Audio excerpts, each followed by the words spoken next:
Well, the weather was frightful and the result delightful. I mean, that is if your name is Donald Trump. The first in the nation state did its thing, and that thing is telling us this Republican Party wants to make the former president again. Welcome to CNN's special live coverage of the Iowa caucuses. I'm Laura Coates here in New York. And I'm Abby Phillip here in Washington. And tonight, a drubbing at the hands of Donald Trump. As of this moment, he swept across 98 of the state's 99 counties. His voters showed up. They powered through those record low temperatures and the remnants of a blizzard still scattered on those Iowa roadways. Now, CNN is projecting that Ron DeSantis will claim second place, Nikki Haley a third place finish. Both, though, say that tonight offers them a path forward, a road to the nomination. Now, as for Vivek Ramaswamy, tonight is his last as a 2024 candidate. The entrepreneur says that he is out and that he'll campaign for Donald Trump from this point forward. DeSantis will now go directly to South Carolina before circling back to New Hampshire. He believes he did enough tonight to survive and to advance, but Haley sees this race pretty differently. She says it's now a two-person contest, with DeSantis relegated to the past. When you look at how we're doing in New Hampshire, in South Carolina, and beyond, I can safely say tonight, Iowa made this Republican primary a two-person race. Harry Enton is here at the Magic Wallet. Take us through the results from tonight. Harry, a very significant night. Just how big is? I mean, I'm seeing a sea of red and one yellow dot. Tell me. I mean, just look at the numbers right here, right? You know, look at this. Donald Trump with about a 30-point win, just a little bit south of 30 points over Ron DeSantis. Nikki Haley, 19% of the vote. Way back there. You look at this. There are 99 counties in the state of Iowa. There's just one county that isn't red on this particular screen. We can go into it right now. Johnson County. Look at this. Nikki Haley beat Donald Trump, or is leading by a single vote. When you're looking at that, you know that we're dealing with a blowout. There are other ways that we can sort of just see how big this blowout was. I mean, take a look here. Donald Trump, with a margin of victory, was more than 10 percentage points. Look at this. It's still basically the exact same red. Johnson County, which we pointed out before, and then we can go right here into Story County, where Trump won it by a little bit, by about 4 percentage points. So the fact is, Donald Trump with an absolutely huge win. I just want to also note from a historical context just how big this win was. The previous largest win in an Iowa Republican caucus was back in 1988. We see Bob Dole defeated Pat Robertson by 12 percentage points. Laura, you don't have to be a genius at math to know that this 29-point margin or this 30-point margin is larger than this 12-point or 13-point margin back in 1988. Well, all lawyers are known for their genius math. Thank you very much. But I go back to that original one, because just seeing that, I mean, just think about this. You mentioned 99. DeSantis traveled to 99. He made a big deal about going to all 99 places. Now you've got 99 counties, and not one actually goes to him. So what does this mean down the road in terms of who's second place? Is it truly DeSantis then, or the one person who could beat the one area? I mean, look, I think that's going to be a real question for Ron DeSantis and for Nikki Haley sort of going forward. But here's the thing that I will note. You know, if we look at where Nikki Haley came in second place, it is not really a lot of counties on here, right? There's a little bit going on in the suburbs. You see this right here, which we mentioned. See this right here, Cedar Rapids. But for the most part, the person who came in the most amount of second counties, if we zoom in right here, we can see that it, in fact, was Ron DeSantis who came in second place in most of these counties on this particular map. So the fact is, I don't know what's going to happen going into New Hampshire, but the thing, again, that I will note is New Hampshire's a very different state than Iowa. There are a lot more places that look like Ames and a lot more places that look like Cedar Rapids in New Hampshire than in Iowa, and we know that Ron DeSantis is well behind in Iowa at this particular, or in New Hampshire at this particular point. So I think that's going to be the real question going forward. But I guess both of them sort of have something that they can hang their hats on. DeSantis eking out that second place, but Nikki Haley actually winning a county.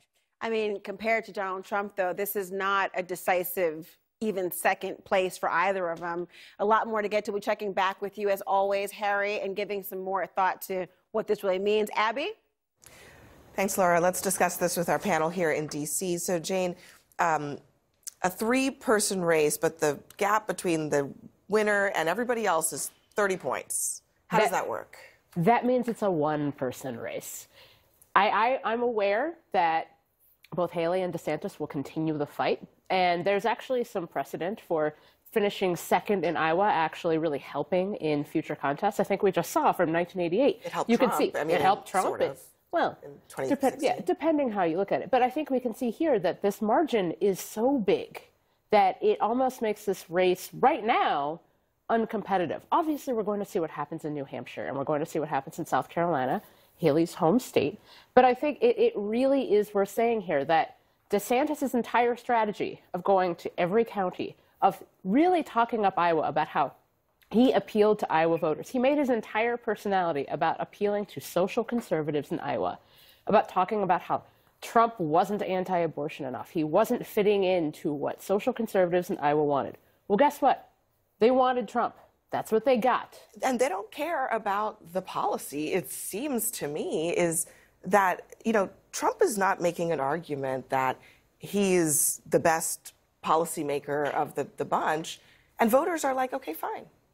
Yeah, I mean, his entire campaign from the beginning has been about he is being persecuted and he will be voters' retribution. And I think what's striking is that Nikki Haley and Ron DeSantis have tried to, at different points, take whacks at Trump and say that they would, stop the chaos, that they would be better policymakers. But then they seem to agree with the premise of his campaign, which is that if you ask if he is being persecuted, they say, yes, he is, and that they would pardon him if he's convicted. And even just tonight, Nikki Haley was saying that ultimately, even though there was a subsection of the voters tonight that said if Trump is convicted, I think 3 in 10 or so caucus goers said that if Trump is convicted, they don't think he'd be fit for president.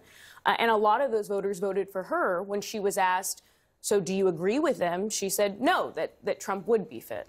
There's a really important thing that's buried in all of this, which is that there was a report from one of the caucus sites tonight. Molly Ball, a reporter who I adore, was there, and she said that there were people who got up and gave speeches, and the speech for DeSantis was, vote for him because he was great on policy during COVID. Look how he's governed Florida. The speech for Haley was, she's going to be the most electable. She's going to broaden the Republican Party. And then the person got up and gave a speech for Trump, and the person who spoke for Trump said, I think he cares about people like me. It was like this emotional connection to him that he's fighting for me, he's on my side, and that's it. And so all the kind of rational arguments you want to make about, well, this on this policy or this on this electability, the Republican base, people have always said Republicans were the ones who voted with their heads and Democrats were the one who in primaries chose with their hearts. That's completely flipped now. Republicans, the base wants what the base wants, and the base wanted Trump tonight. Yeah, I can't think of a better encapsulation. I saw that from Molly. It's a perfect encapsulation of what's going on. But Preston, what do you think about this? Nikki Haley tonight, she says, Donald Trump and Joe Biden have more in common than you think. Our campaign is the best hope of stopping a Trump-Biden nightmare. It's an argument she's been making, but it's a new framing of it as she heads into New Hampshire. Do you think it will be effective? It's almost a new framing of something that we've heard a lot of people talk about, of saying, my God, is there going to be another Trump-Biden election? Is it going to be these gentlemen who are way past, the age of hope, right? Because they are running to become president right now for a generation that they're not even going to be around for anymore. And I do think it's an interesting play by Nikki Haley to try to bring the age element into it without absolutely saying the age element. Is it crazy to think that perhaps some Trump supporters actually want this rematch? That they think that the last time it was stolen from him? Oh, yeah. Absolutely. And they want to try They want again? to do it again. And it's interesting because I think from Trump's perspective, he also wants to do it again. It's interesting because Trump's presidency, a real thing that we were all alive for, seems to exist in this weird miasma where if you talk to Trump supporters, they talk about how great everything was all the time. And even some of the events that took place in 2020, COVID, somehow gets retrofitted to not be him. That's Biden's fault somehow, even though that's not who was president then. So I do think that there's a real sense of people, they want this rematch. Also, because if you have been told again and again and again that Biden didn't win, of course Trump won, then obviously you're going to believe that obviously Trump would win again. And so it just seems, I mean, it seems to me to be illogical, but pretty much everything does right now. Well, and this is also why the electability argument that folks like Haley and DeSantis have kind of been trying to make for a year hasn't landed. CNN did a focus group with a bunch of Iowa caucus goers who they made them watch all of the debates, and then they focus grouped them after each one. And at the end of it all, they said, who are you voting for? Anybody change your mind? None of them had changed their mind. And they said, how many of you think that Biden will beat Trump? They all think that Trump's going to win a general election. So, like, the electability argument just didn't fly. It's only those independent voters who do not participate in Republican primaries in very big numbers, except in New Hampshire. That's what Nikki Haley is counting on, which is why the only reason she is still in the game, in my view. Which is interesting about Johnson County there that Harry was talking about. That's the University of Iowa, which you would tend to be more liberal or certainly more moderate in their republicanism, and Nikki Haley did pretty well there, which... But it's still a squeaker. I mean, it's one vote, but it's still, I mean, it was her best performing place, and it's interesting, can she take that and put that into New Hampshire? What happens after New Hampshire? I mean, you've got Nevada, which is a little bit of a tricky situation, but let's talk about South Carolina. I mean, this electorate, this Republican electorate from New Hampshire onward does not actually get that much more favorable for Nikki Haley. So how does she make that pivot? She has to, at some point, get some people who are with Trump now to change their minds.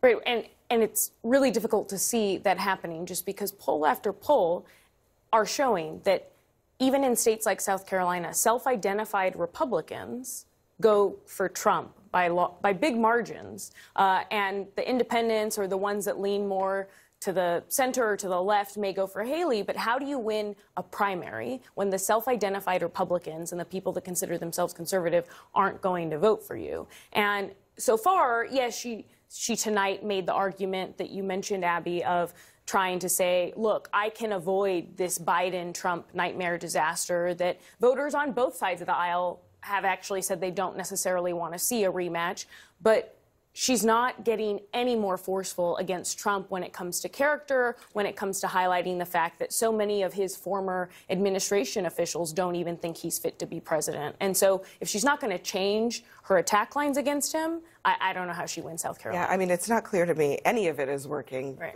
Attacking him or not attacking him.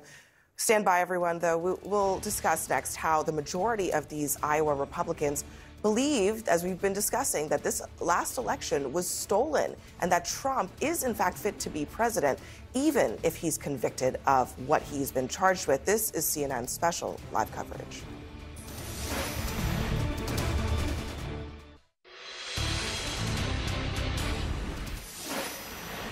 Well, welcome back to CNN After Dark. Iowa's entrance poll showing a picture of what caucus goers really do think about Donald Trump's legal woes. Harry Enton has much more for us at the Magic Wall. Harry, what are you seeing? And what am I seeing is this is a Republican electorate that really loves Donald Trump, and as a Republican electorate that sometimes on some of these questions are showing you things that you might not ever have imagined.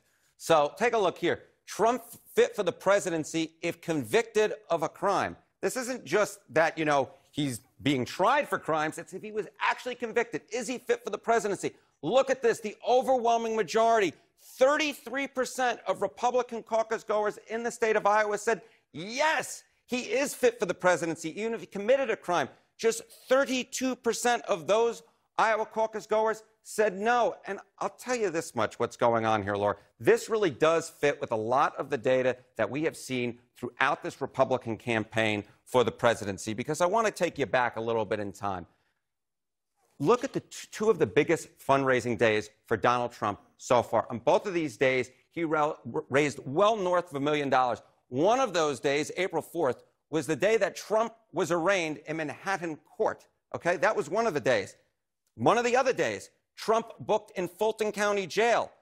So the fact is, two of his biggest fundraising days so far were on days where he was in court, where he could eventually be convicted for serious crimes. But it's very clear that a lot of Republican voters are actually rallying him to around this particular point. It'd be very interesting to see if these big fundraising days continue on going forward. Here's another sort of thing to keep in mind, just on that fundraising front, right, which I think we were sort of getting on that first entrance poll that we were looking at. Just look at the amount of money that Trump has raised. These potential convictions and being tried for these different crimes, being arrested, being put through the system, they have super energized Trump's campaign for the presidency. You know, back in the first quarter of 2023, Trump raised just $19 million. In fact, there was a real question of whether or not Ron DeSantis would be a better fundraiser than Donald Trump. But look at what happened in quarter two, when, of course, he was arraigned in Manhattan court. He was up to $35 million. What about this? In quarter three, when, of course, that Fulton County, that infamous photo of him being booked in Fulton County, he raised a little bit more than $45 million. So his fundraising has just gone through the roof, despite all the problems. In fact, I'd make the argument his fundraising has gone through the roof because of these problems. Lastly, this is something that we have seen over and over and over again, Laura, in all of this different data that we've been looking at. It's a fundamental question. Do you think that Joe Biden legitimately won in 2020? And we have seen overwhelmingly, over and over and over again, that the vast majority of Republicans believe, no, he didn't legitimately win back in 2020. And look at that. Same thing right over here, right down here. Let's circle this. Look at this. 66% say no. Just 29% of Iowa Republican caucus goers said yes, Laura. And I think this really gets at the fact that Donald Trump in many ways is untouchable, and he's able to almost bend reality to some place that honestly just isn't on the side of truthfulness, because 66% of Iowa Republican caucus goers, simply put, aren't where the facts are, Laura. Go back to that first slide and show me one more time about those numbers. I mean, 63% believe that he is still fit for office, even if convicted of a crime. That number to me is so counterintuitive for so many reasons, particularly for a party that's tough on crime and beyond. I've got a great panel to talk about all of this with, Harry. Thank you so much. They are here with me right now. I'm so glad you're here. First of all, you guys, think about these numbers. For many people, one would think one conviction, one trial, one allegation, one indictment would be something that would make someone step back and say, I probably shouldn't run any longer. This has become not his kryptonite. This is elevating him in a way, and it's not even making a difference at all in the Republican Party. Why is that? I think those stats are great proof that Republicans believe in criminal justice reform and second chances. I mean, Put that on the slogan for us. There you go. This is another chapter of opposite day. I mean, nothing makes sense. I mean, when I started in politics 10 years ago, it was keep your nose clean, don't get in trouble, don't have any bankruptcies, don't drive, don't get a DUI, don't do all these things, and make sure you play it straight. Well, Donald Trump has debunked all that, and the more he does wrong, the more people he insults, the more people he assaults, he climbs in the polls. I think this is a temporary moment of insanity. That's my prayer. But if you're a Republican that believes the 2020 election wasn't rigged, believes January 6th was a horrible day in this country's history, and you don't want Donald Trump to be the president, today was a tough day. Look, is there a place for that Republican anymore? There's a place for Republicans that recognize that Donald Trump lost the election and Joe Biden's a duly elected president. But when you look at those two numbers that we're looking at, this is what Donald Trump's supporters and his voters believe. They believe two things. They believe he is a victim, and they believe he was victorious in the election. And it's no coincidence that both of those crosstabs, about 6 in 10 people think that Donald Trump is fit to be president, even if convicted, and about 6 in 10 don't think that Joe Biden is a duly elected president, because Donald Trump and the other networks that they watch continuously say that Donald Trump won the election, that there was widespread voter fraud. Donald Trump was right to try and overturn the certification of the election. And they don't look at the specifics of any of these legal cases. They look at them as one whole weaponization of the DOJ, overzealous prosecutors going after Donald Trump. And they believe Donald Trump. Even most people, rational-minded people, understand there's something to look at with these legal issues. They look at all of these as a whole and look at Democrats and liberal justices going after Donald Trump because he is a political threat to Joe Biden. It's so fascinating you mentioned that, Bakari, because it sounds as though the doubling down in terms of, look, of course I think you're fit if I think you're being persecuted and didn't do anything wrong in the end. It's almost like an odd version of political civil disobedience. I'm going to say and be against the system that I don't think is actually just. No, it's delusional, I think. And I think that you're right. I mean, we kind of live in this world of echo chambers now, where individuals, they get their news from the same places. Donald Trump speaks into this echo chamber, and they don't let any truth kind of seep into that. I think one of the things that we have to pay attention to, though, is 1/3 of Republicans don't believe that. That's a very large number for somebody who's going to carry the mantle of the Republican Party into November. But you can also deduce from that, if 1/3 of Republicans don't believe that, I want to see what the number of independents who believe that is, because that's where the November election will be won. And I can guarantee you that that number won't look anything like that. In fact, it'll probably be flipped on its head. And so, why do you think that? Because I think, first of all, independents are going to be the key to this election. The fringes are going to come out with great energy. I know that's a question for Democrats on one side and Trump supporters on the other, but they're going to come out with great energy regardless. The middle is where this race is going to be won, that kind of 40% that's not as loud as those fringes. But also, independent voters usually are not in those echo chambers per se. They're the individuals who have jobs and they go to work and they're not on Twitter all day and they don't listen to everything. They're not riding, listening to whoever the conservative radio news host is at that particular time on the radio. And so they are appreciating their daily task. They are what makes America run every day. And they're not as in tune to that echo chamber as some others may be. I want to believe that. Well, I don't know, Ashley. Maybe they have, earbuds and listening to it while they work. Yeah. I don't know. It's a whole thing. Well, Jeff, I appreciate the joke about criminal justice reform. I will say, though, that the rules of you can get away with everything, it doesn't apply to every candidate. The former First Lady Michelle Obama talks about that in a podcast she recently did. I'm sure there are some candidates that probably had higher melanin count wouldn't be getting off scot-free and having this echo chamber backing them on the Republican or the Democratic side. That being said, the reason why so many people are saying Donald Trump is a threat to democracy is because I've been so curious, why are these numbers the way they are? Well, if you go to other countries who have lost democracies or they have fallen to dictators, it's because you take steps to allow echo chambers to be developed. You question institutions. You make people have distrust in the media.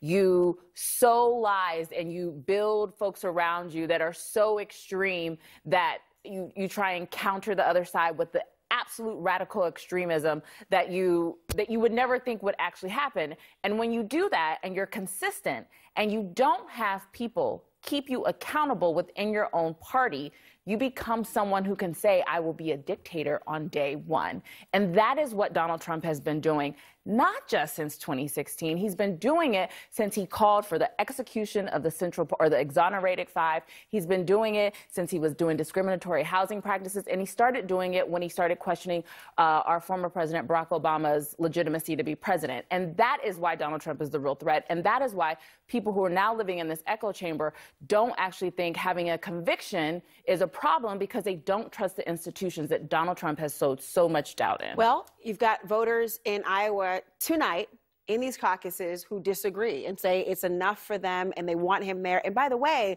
you saw those numbers, not even a close second. I mean, you've got DeSantis and Haley battling within 1 or 2 percentage points. That means that, I mean, look at this, 51% heard everything we talked about today, and they still said, yep, there you go. Well, next, everyone stick around. We have a lot more to talk about tonight. We're going to be doing a lot of special coverage, unpacking all of this. We're going to talk to a DeSantis surrogate about the path forward. Is there really one?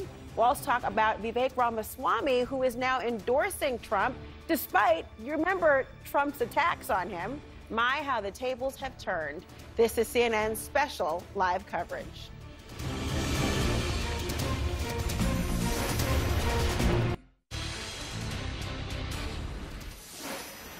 Welcome back to CNN special coverage of the Iowa caucuses. And if you are just joining us tonight, Donald Trump has won the Iowa caucuses, breaking 50%, a big number for him. CNN is projecting also that Ron DeSantis will take second place with just over 21%, and Nikki Haley not too far behind him there at 19 percentage points. Laura, I mean, it's really striking to see those numbers now. It's finally here. Actual votes have been cast through these caucuses.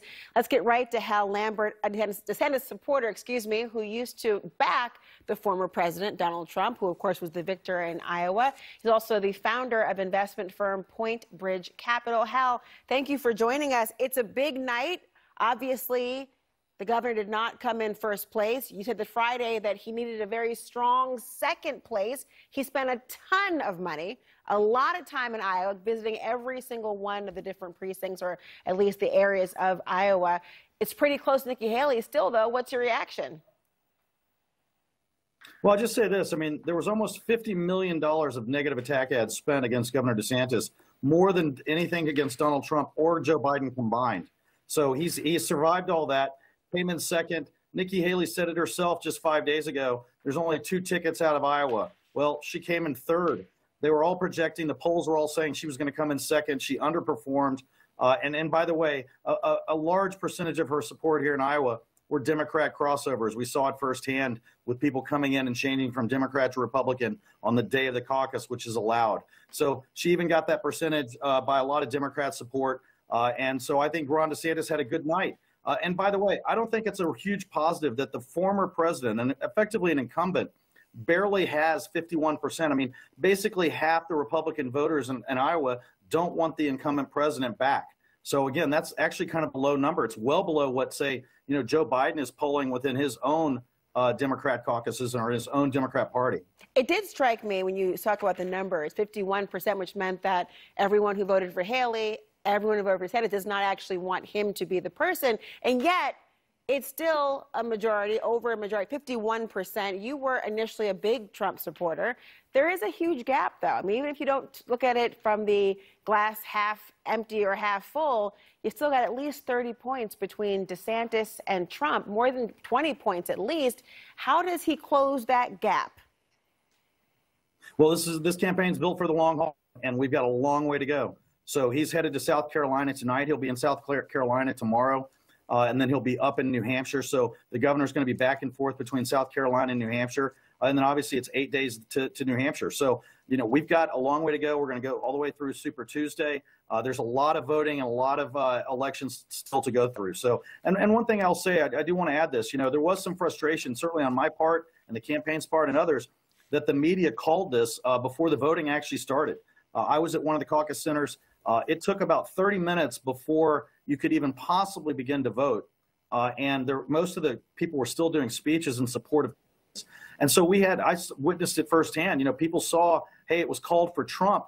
There was one caucus center where one of my colleagues was at it, that 4 or 5 people walked out in disgust. So, it's really, I consider it pretty much election interference for the media to have come out and called this prior to voting ever starting. Well, Hal Lambert, thank you. I will note, of course, when we did make that prediction, it was based on entrance polls, not on actual votes, right. And they were very clear about that. But your point is well taken. Thank you for joining us this evening. Let me turn to my panel and get some reaction, especially on that last point that was just raised, that the media had some hand in by announcing entrance polls that somehow influenced negatively in some way, shape, or form devoted caucus goers who braved the cold in Iowa. Do you buy it?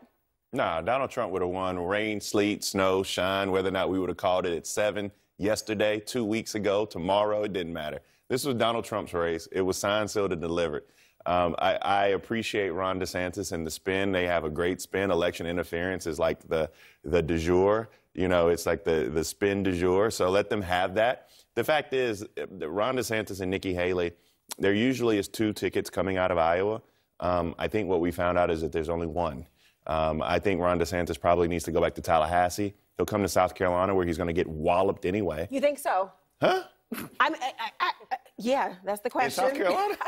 That's the question tonight. Yeah, I mean, Donald Trump has the governor, has the attorney general, has United States senator, has elected officials. I mean, I don't know what they're doing other than consultants. I mean, Jeff, that's your side. I mean, the consultants are making a ton of money on these guys. But this race, for all intents and purposes, is Joe Biden versus Donald Trump, unless I'm saying something wrong.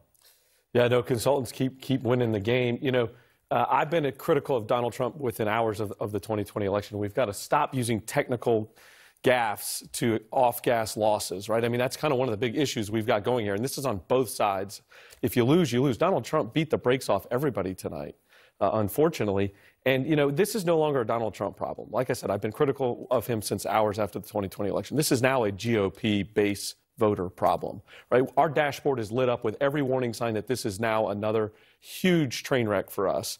Whether or not we get beaten in the general by Joe Biden, I mean, the happiest person tonight is probably Joe Biden. Right? He looks up and his team looks around and goes, our job just got a lot easier than if Nikki Haley would have overperformed and then walked into New Hampshire. Now all of a sudden they're doing all kinds of tough calculus. Yeah, I mean, Joe Biden wants to run against Donald Trump. That is literally what their campaign is on. He ran the first time because he wanted to protect the soul of our nation against Donald Trump. It's clear Democrats want to run against Donald Trump now, and they probably will, because based off of tonight, you know, like Bakari said, it's a one ticket out of Iowa. I just don't see a path for anyone else, because I don't know if you can continue to raise the amount of money that you need to do to pivot quickly to build infrastructure in South Carolina. Nikki Haley put all her eggs in New Hampshire. DeSantis put all his eggs in Iowa. I mean, he came in second, but like, they wanted, Donald Trump was setting expectations. Nikki has a infrastructure in South Carolina. Sure, she should. She was the governor. But that's how strong I'm trying to articulate Donald Trump is, because he's going to smash our infrastructure in South Carolina. It's the momentum. It's the present. It's Donald Trump is a blunt force object. And when he comes to New Hampshire, New Hampshire's weird. New Hampshire's been weird in Democratic politics. I remember Barack Obama won Iowa, then went and got just destroyed in New Hampshire by Hillary Clinton, and then came to South Carolina, became president of the United States. New Hampshire's going to be a weird state because independents can vote in those primaries. And so it's pseudo-open primaries in New Hampshire. But when you come to South Carolina, I mean, he is a blunt force object that's extremely popular. His views, his policy, his rhetoric, all of those things are just far superior in terms of the voters' minds than anybody else. Well, and to Hal's concern about the entrance polls maybe swaying voters, look, they were already at the caucus at the time. They're worried about getting safely to the caucus by the time we were putting out that information. They're not being swayed by that. Many of them had their minds made up as they went there. What DeSantis' strong showing tonight is a result of a very strong ground game that has been in the works for quite some time, put in place by Jeff Rowe and the super PAC that had supported him, doing the commit to caucus, reaching out to evangelicals. Bob Vander Plaats really helped to engage those voters. He doesn't have that in New Hampshire and South Carolina, so that's going to be a problem. And all of this about the threats to democracy, and to your point about Biden just can't wait to go against Donald Trump, when we listen to what these voters tonight wanted, they're not concerned about the threats to democracy. They're concerned about three things: someone that shares their values on immigration, on the economy, on education and safety, someone that will fight for them, and they view Donald Trump as that, and they're not concerned about the temperament that they do so, just as long as they have those two factors. And that's the winning message for Donald Trump today, and looks like in the future. Well, you all witnessed history today. The first time the media has been accused of election interference in favor of Donald Trump. Take note, everyone. Next, Vivek Ramaswamy is dropping out of the race and revealing what he's doing on the trail from here out.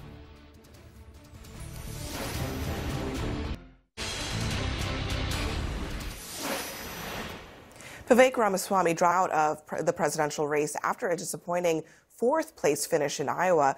Ramaswamy had funded so much of his campaign from his massive personal fortune.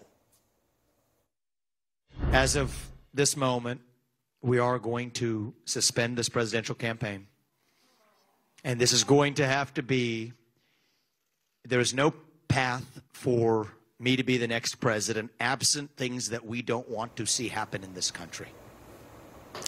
He used the debate stage to clash fiercely with his Republican rivals, even calling the GOP a, quote, party of losers. And that was quite a whimper after such a big voice that he had in this primary, frankly, clashing memorably on the debate stage with so many candidates, but especially Nikki Haley. You have Ramaswamy there bowing out gracefully. Earlier today, I wasn't so sure. Listen, the American people were the winners tonight now that he has gotten out of the race. And the reason why is that we've seen him in the past 30, 45 days or so, who has gone from running what would be a MAGA campaign to then just drifting entirely into, you know, this whole idea of lies and conspiracy theories and promoting issues that aren't necessarily important right now to the campaign trail, but they're important to him building up his resume in getting out there. And if you've noticed over the last, again, 30, 45 days, you will see that a lot of his media interviews started shifting a little bit over to the more alternative media where he is going to find a home.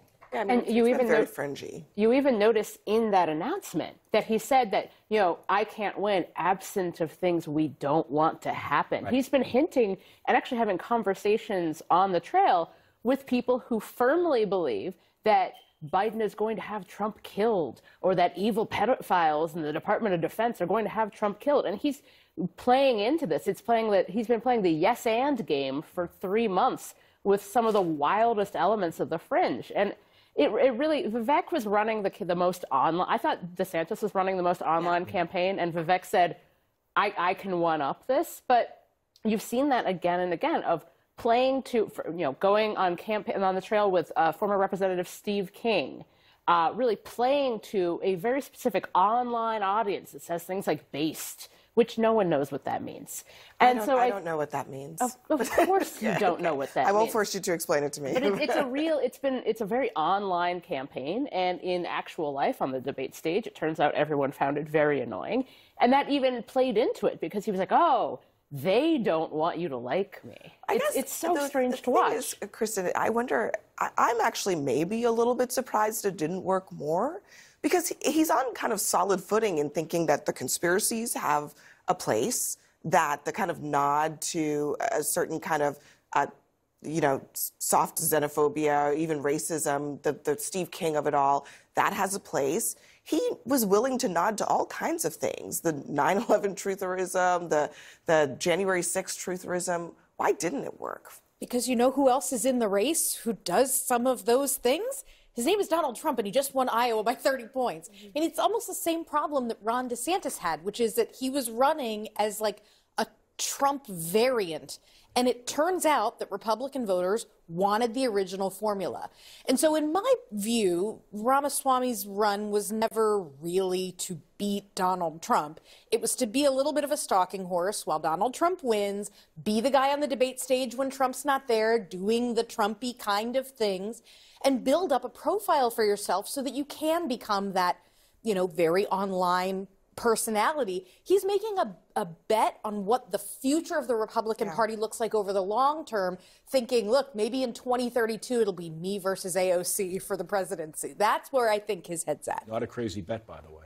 Yeah, I just think, to your point, which is that, yes, he leaned hard into the conspiracy theories. He leaned hard into lies about January 6th, but those are all the things that Trump is running on, and he is the one that voters want.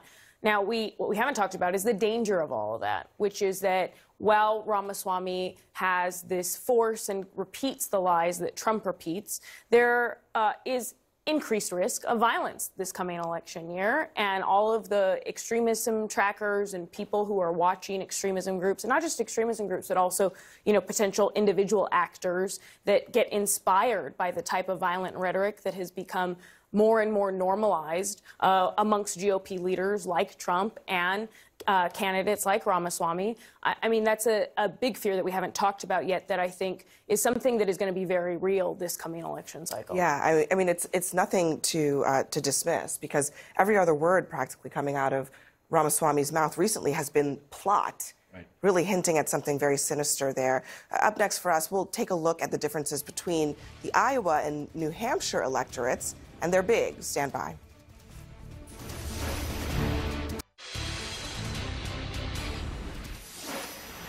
All right, the 2024 Iowa caucus is officially in the books, but now New Hampshire is squarely in the candidates' sights. Harrington has more about the difference between those electorates there. Let's go up to New Hampshire, because that is where I went to school. I love New Hampshire. Let's take a look. What's the difference between the New Hampshire GOP electorate versus Iowa? Well, New Hampshire's electorate is more moderate. That's good for Nikki Haley. She did much better among moderate independent voters. They make up a slew more of the voters in New Hampshire than Iowa. How about they're wealthier? That's another good group for Nikki Haley. How about less religious in New Hampshire than they are in Iowa? Again, a much better group for Nikki Haley because Nikki Haley struggled among white evangelicals in Iowa. They're a much lower percentage of that vote in New Hampshire than they are in Iowa. Perhaps why it's not much of a surprise. This, to me, is the big thing going forward. If Nikki Haley is going to break through anywhere, it's going to be in the state of New Hampshire. So this was a previous CNN poll conducted by the University of New Hampshire. New Hampshire top choices for the GOP nominee. This is with Chris Christie's voters reallocated to their second choice. Look at what we have here. We have a tie for first place between Nikki Haley and Donald Trump at 40%. You'll notice here Vivek Ramaswamy, though, that 8%. With him out of the race, that may be good news for Donald Trump, and he may, in fact, be able to overtake Nikki Haley in the polls. Ron DeSantis, you know, he got that second place. He got that silver in Iowa. He ain't going to get that silver in the state of New Hampshire, I'll tell you that much. But here is perhaps the big takeaway thing to keep in mind as we look going forward. The times Iowa and New Hampshire have had the same winner in non-incumbent GOP caucuses and primaries, Laura, guess how many it is? It's 0. It's 0. So if that history holds, New Hampshire in a week may have something very different than Iowa said tonight. I love a whole slide devoted to 0. Only you, Harry Anton. 0. What number it was again? 0. 0. All right, well, thank you. Coming up next here, Donald Trump's surprising words for his opponents tonight. And they are pretty surprising after, of course, months and months, some would say years, of attacks.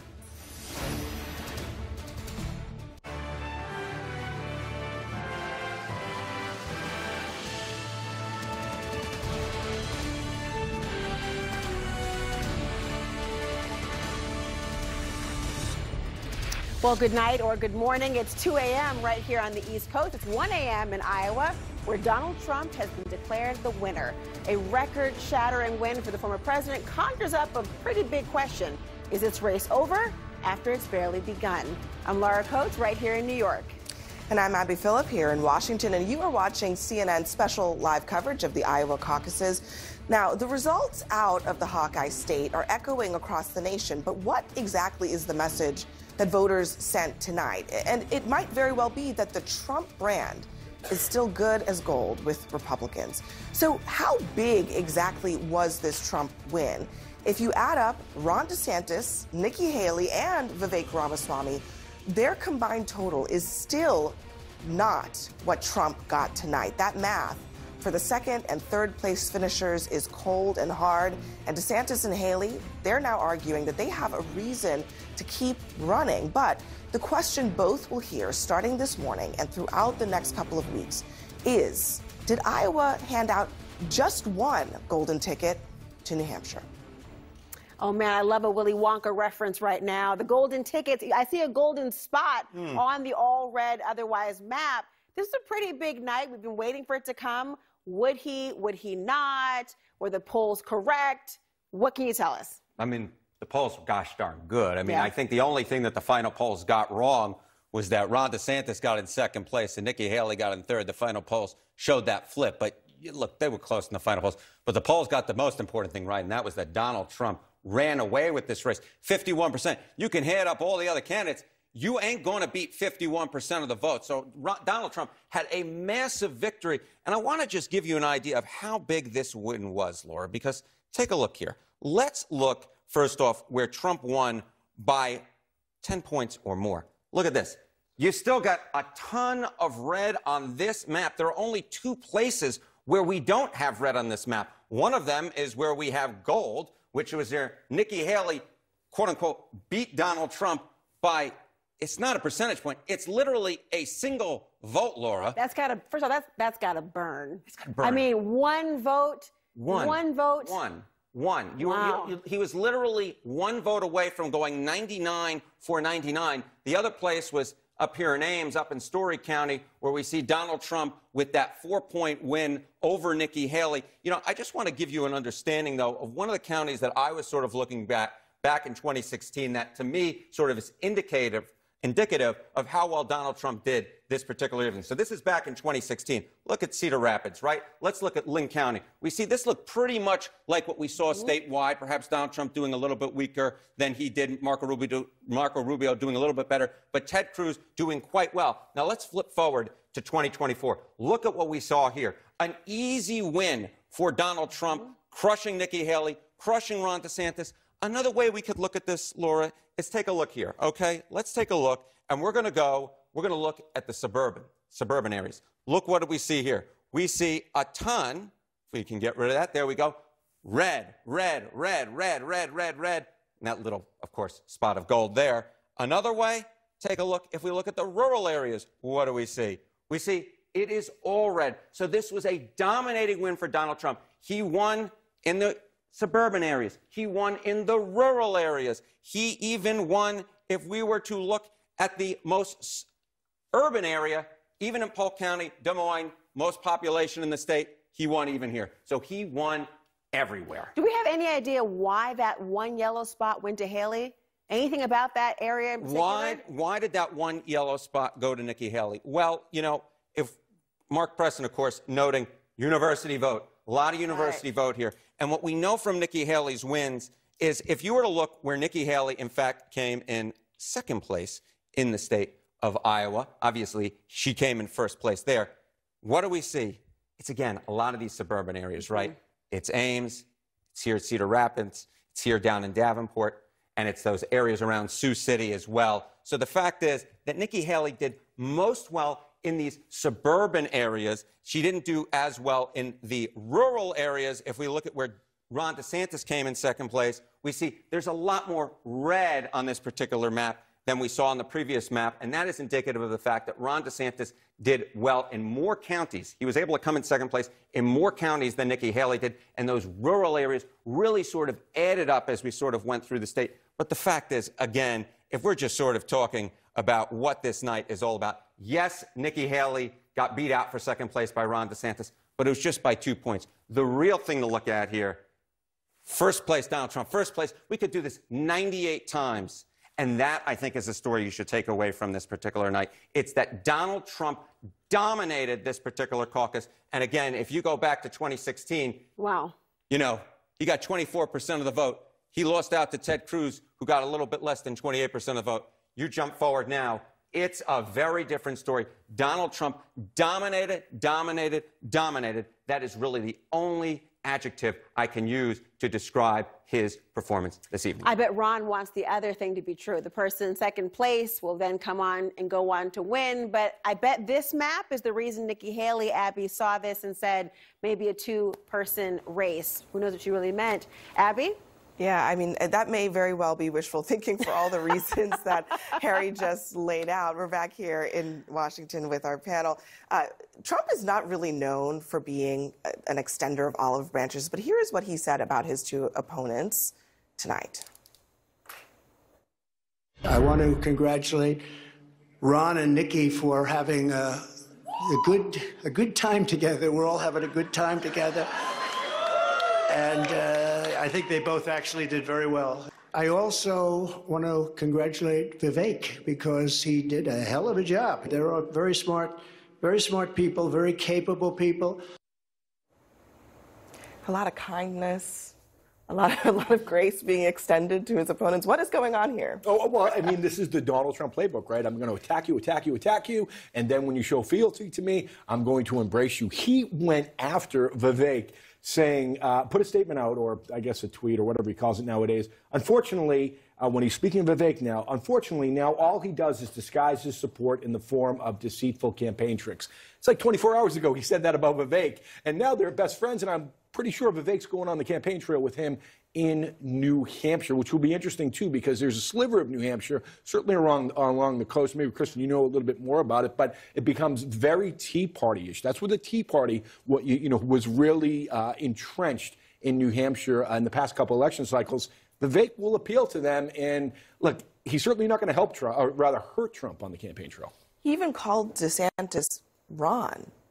Where did DeSanctimonious go? Yeah, I mean, Trump is, to me, I listen to that and it sounds like he's trying to say, hey guys, it's over. Yeah. Let's just get on the same team here. I mean, he's been going after Ron DeSantis privately and publicly for months now, going after his wife, implying that he knows terrible secrets about Ron DeSantis' wife, going after his genitals. It has been absolutely absurd. And now he's like, oh, I don't have to do this anymore. It doesn't matter. You don't matter. It's actually weirdly insulting. It just says, like, it's over. Go away. And we were talking, Kristen, about the polling being largely correct, not just in the last month or so, but really throughout this race. That has kept Donald Trump really right there at the top. And the dynamics of this race really are not changing all that much. No, it's been very stable. People's minds have not changed that much. They have not seen a lot to make them change their mind. And so at this point, I'm not in the business of psychoanalyzing Donald Trump at all. So whether his decision to be relatively magnanimous tonight is because he woke up on the right side of the bed and he won and he's in a good mood, or is it some deeper strategic thing? I don't know. But I do know that even Republican voters who like Trump will often say, I wish our party would just unify behind him. Yeah. And those who don't like Donald Trump were sort of dreading a drawn-out bloody fight, that ultimately unifying the party, getting prepared for the battle to come in November, is a really high priority for a lot of Republicans. So to the extent that there was any strategic thinking there versus just being in a good mood because he won Iowa, that might be why. I mean, the takeaways that I'm looking at right now from Trump's showing is that, yes, he dominated tonight. But when you're looking ahead to the general, because, again, I know that there are multiple states that we're about to go through. Nikki Haley and Ron DeSantis have not dropped out. But we all right now really see this as Trump heading for the nomination.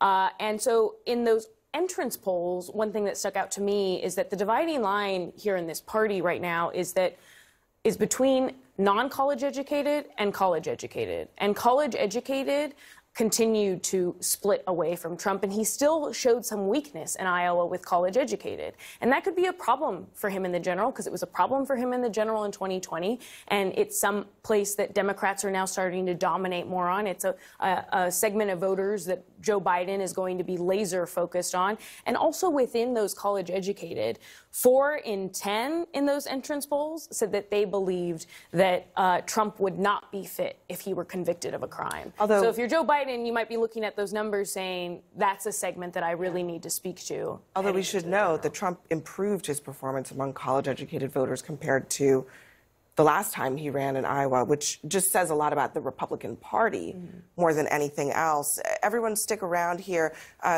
Laura? There's a lot going on tonight, Abby, and there was one interesting entrance poll. It showed a split among Iowa Republicans about the so-called MAGA movement. And look at this poll. 46% of Republican caucus goers say yes, they do identify as MAGA. Now, of course, that means 50% do say no. So we're back with my panel now. Does this strike you, this new poll about who identifies with this movement or not? It kind of goes in line with what the results of the caucus were. Almost half of people, Republicans that came out to caucus, support Donald Trump and the MAGA movement. But here's the question. It depends on what your definition of MAGA is. Is it Donald Trump and his boisterous, toxic behavior, or is it make America great again? Let's go back to securing the border and safe streets and pushing back on the Biden policies and the administration.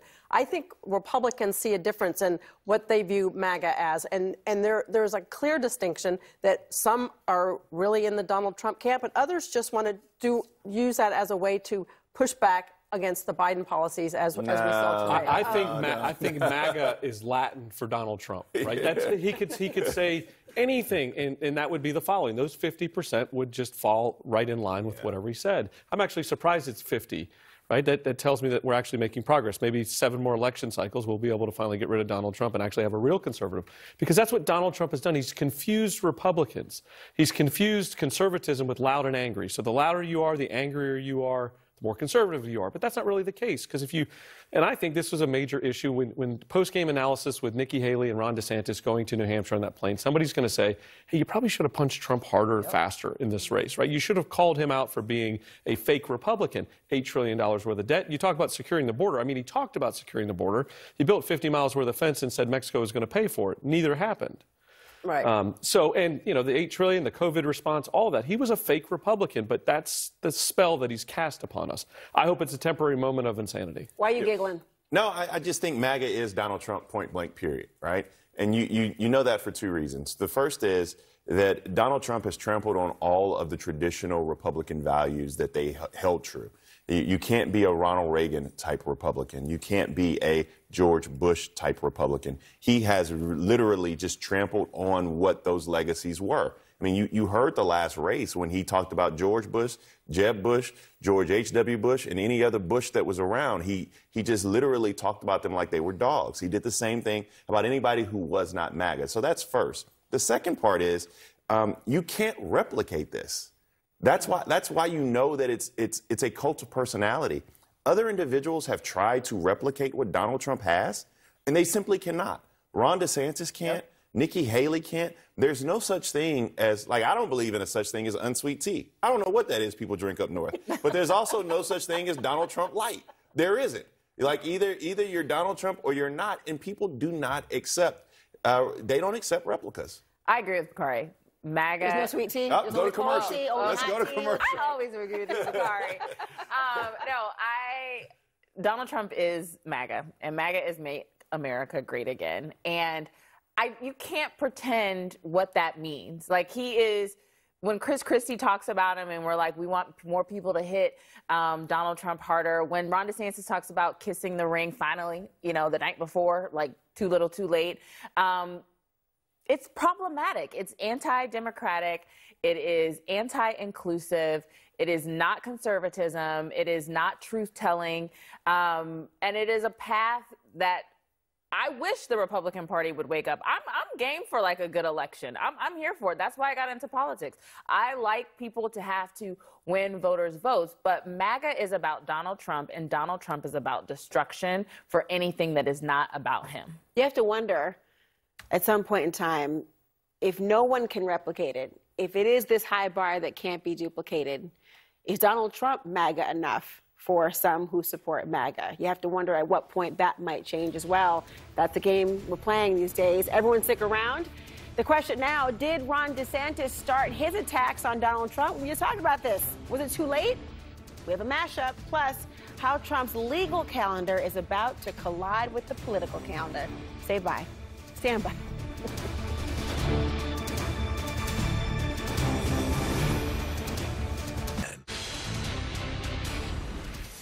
In the last few weeks, Ron DeSantis has been shifting his tone pretty dramatically as he's been campaigning in Iowa. He is now on the attack against the party's frontrunner, Donald Trump. Listen to this.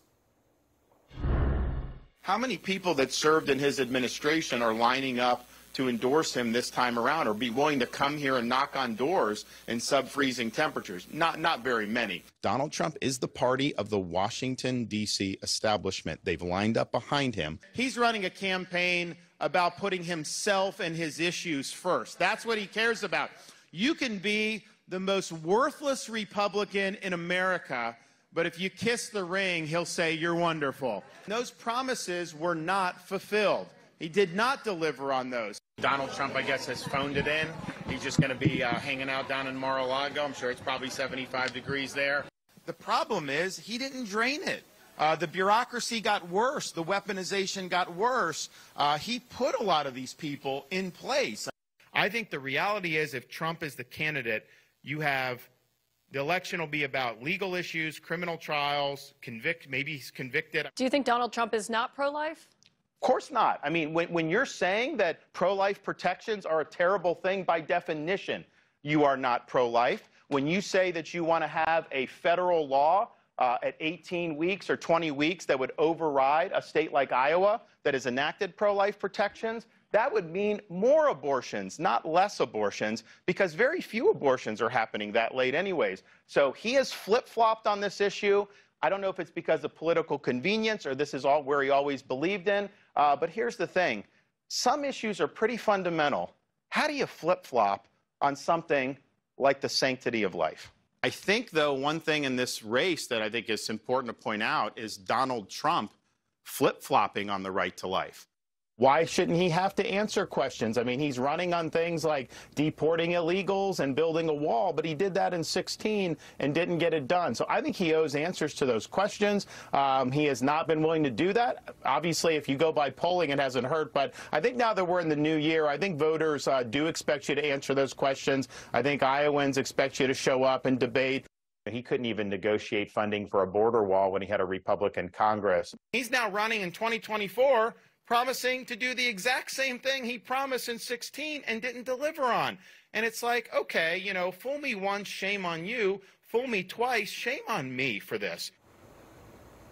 New year, new Ron DeSantis, but is it a little too late for him?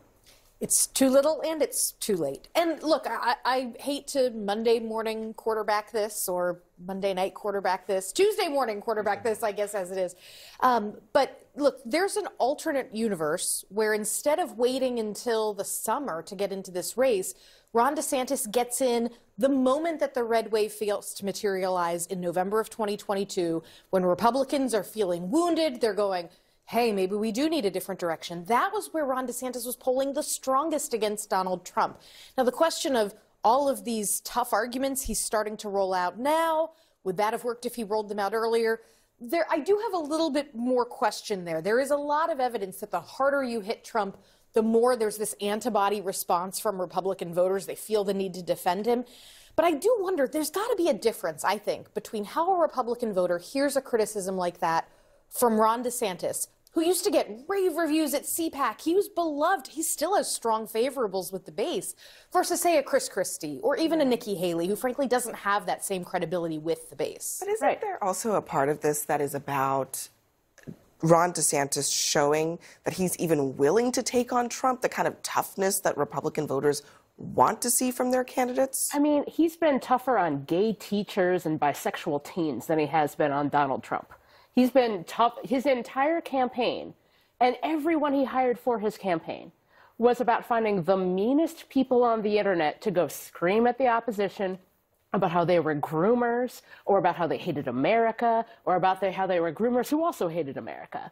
And none of this had anything to do with fighting the actual opponent that he apparently wanted to beat to become president of the United States, Donald Trump. So much of this is so late. And I am just so struck by how his entire campaign should have been based on how he could take what he had done in Florida, where he'd had so many successes, made that state what he calls the freedom state, and that he could export that to America. Yeah.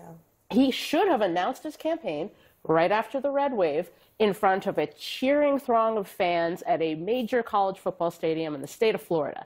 He announced on Twitter Spaces. It didn't work. Then he talked a lot about Bitcoin and ESG, which most people don't care very much about. And his entire campaign has been so limited by the people he hired, by the topics he's covered, and by his unwillingness to go after his actual opposition, because he keeps saying, oh, I'm Trump without the drama. I'm Trump without legal issues. It turns out people like Trump.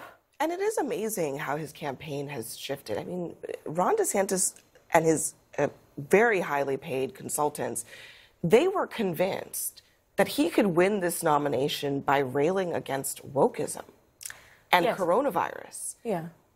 That seems like a faraway fever dream at this point. Yeah, he started the campaign by, as Jane said, saying, making it all about being anti-transgender minors, and then also about saying that he wanted to change the way slavery was taught in schools, and there would not be AP African-American curriculum in Florida. And that was the centerpiece of his campaign when he launched. And then months go by and it's not working, and it's not working, and it's not working, and then he pivots a bit more to different issues. But again, another thing that he did, that his campaign did from the beginning, I think because of the way the ecosystem was in Florida, was that he didn't think he had to talk to regular reporters or the regular press, and that he could just go around on Twitter or go around himself on that. Yeah, or go around in more conservative spaces and just speak directly to voters, and that would somehow work. And then you've seen in the final month or so that he has decided that he needed to have a somewhat more of a traditional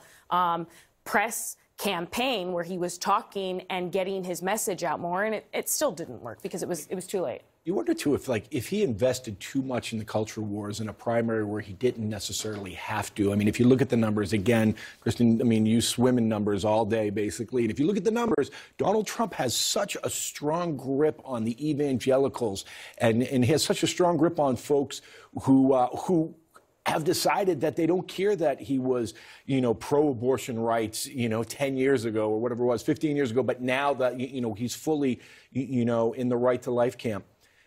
I think that Ron DeSantis was the right candidate at the wrong time. I do. I think that, had he run, back in 2016, he may have given, had he been in this position, he may have given Trump a pretty good run, for the nomination.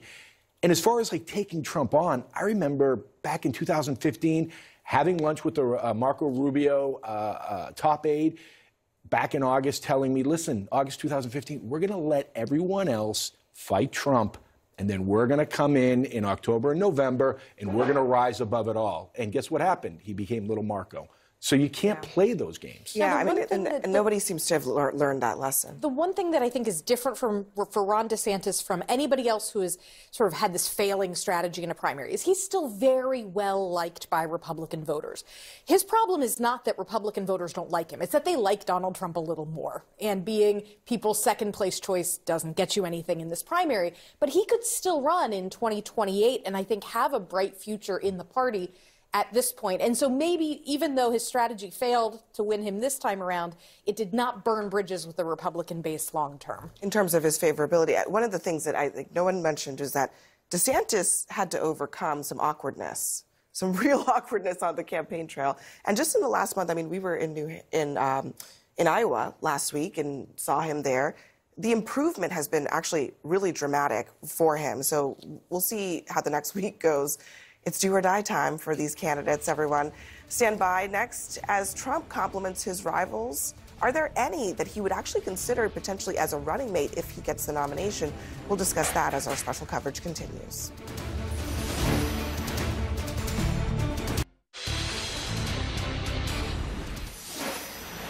Welcome back to CNN special coverage of the Iowa caucuses. Now, Donald Trump has won the first contest in the nation, breaking 50%. We're also projecting that Ron DeSantis will take second place with just over 21%. Nikki Haley not too far behind with 19.1%. So the question I'm asking, thinking about second place, I think about who's second in command and who he might choose as a running mate eventually. And I wonder if any of the people we saw tonight might be candidates. What do you guys think? I feel like the primary was truthfully too contentious for any of them to be his nominee. I think even though many people say they didn't push back hard enough on him, he feels as though they did. And so he's too slighted, you think? Exactly. And he doesn't want anyone that's going to outshine him as vice president. Look at Mike Pence, wonderful man, great Christian, man of faith. He would never get in Donald Trump's spotlight and would never steal his shine, as someone I know likes to say. I think he's going to look at someone that is going to be a little bit unlike him, someone like a Ben Carson. I think he's been talking to people. He likes his former press secretary, Sarah Huckabee Sanders. So I think someone like that that's going to be maybe a different gender, a different race. In his mind, that's going to make a better appeal to the electorate. Let's chew on this. I mean, if it were, say, Ben Carson or... I didn't even get the question out. She's like, yes, let's chew on this. My apologies. What would you like to say about that, Ashley? Yes, please. Choose Ben Carson. Go for it. No, I mean, I think you would pick Ben Carson because he's a black man, and Donald Trump is trying to get more black men. I don't think that that's who black men are looking for. I mean, Bakari, you're a black man. Maybe you can speak for all of them. It won't translate, but continue. Yeah, but I don't think that that's going to get him where he wants to be. I mean, when I think about selecting, I think you're right.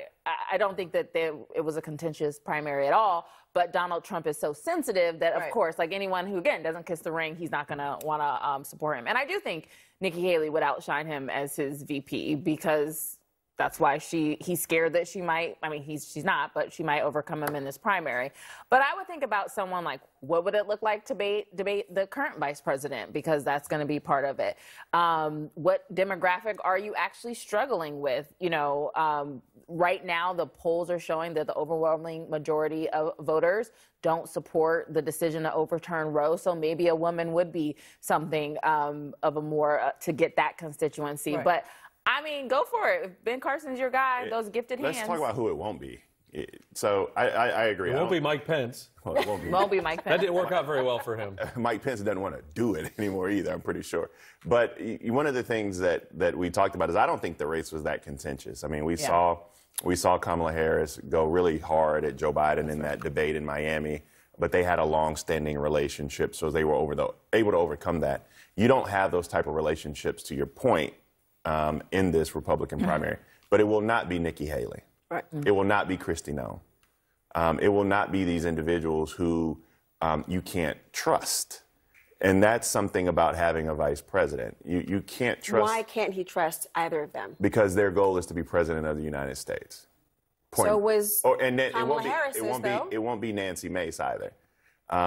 And so I think when you look at these three individuals who have been hot button names, Donald Trump's going to say, I cannot trust them because they are going to want to live in my light and live in my limelight. For Joe Biden, that wasn't an issue. That ego wasn't an issue for Joe Biden and Kamala Harris. But that will be an issue for Donald Trump. I think Ben Carson is a pretty unique name to choose from. I think Sarah Huckabee Sanders doesn't bring you much, but is still a very unique name and gives him the type of things he wants in a vice president. So it's the middle of the night. Let's call honest balls and strikes here. I mean, the size of the universe is pretty limited. I mean, who's willing to sell their soul to be Donald Trump's vice president? Well, we just named Ben Carson and Sarah Huckabee Sanders.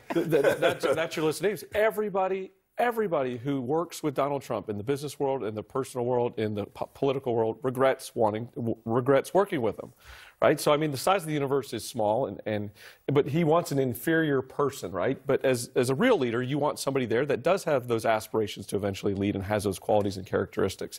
Mike Pence. I mean, think about what happened to him. I mean, nice, sweet Christian gentleman, as you talked about, very polished, great leader from Indiana. He was supportive of him being hung.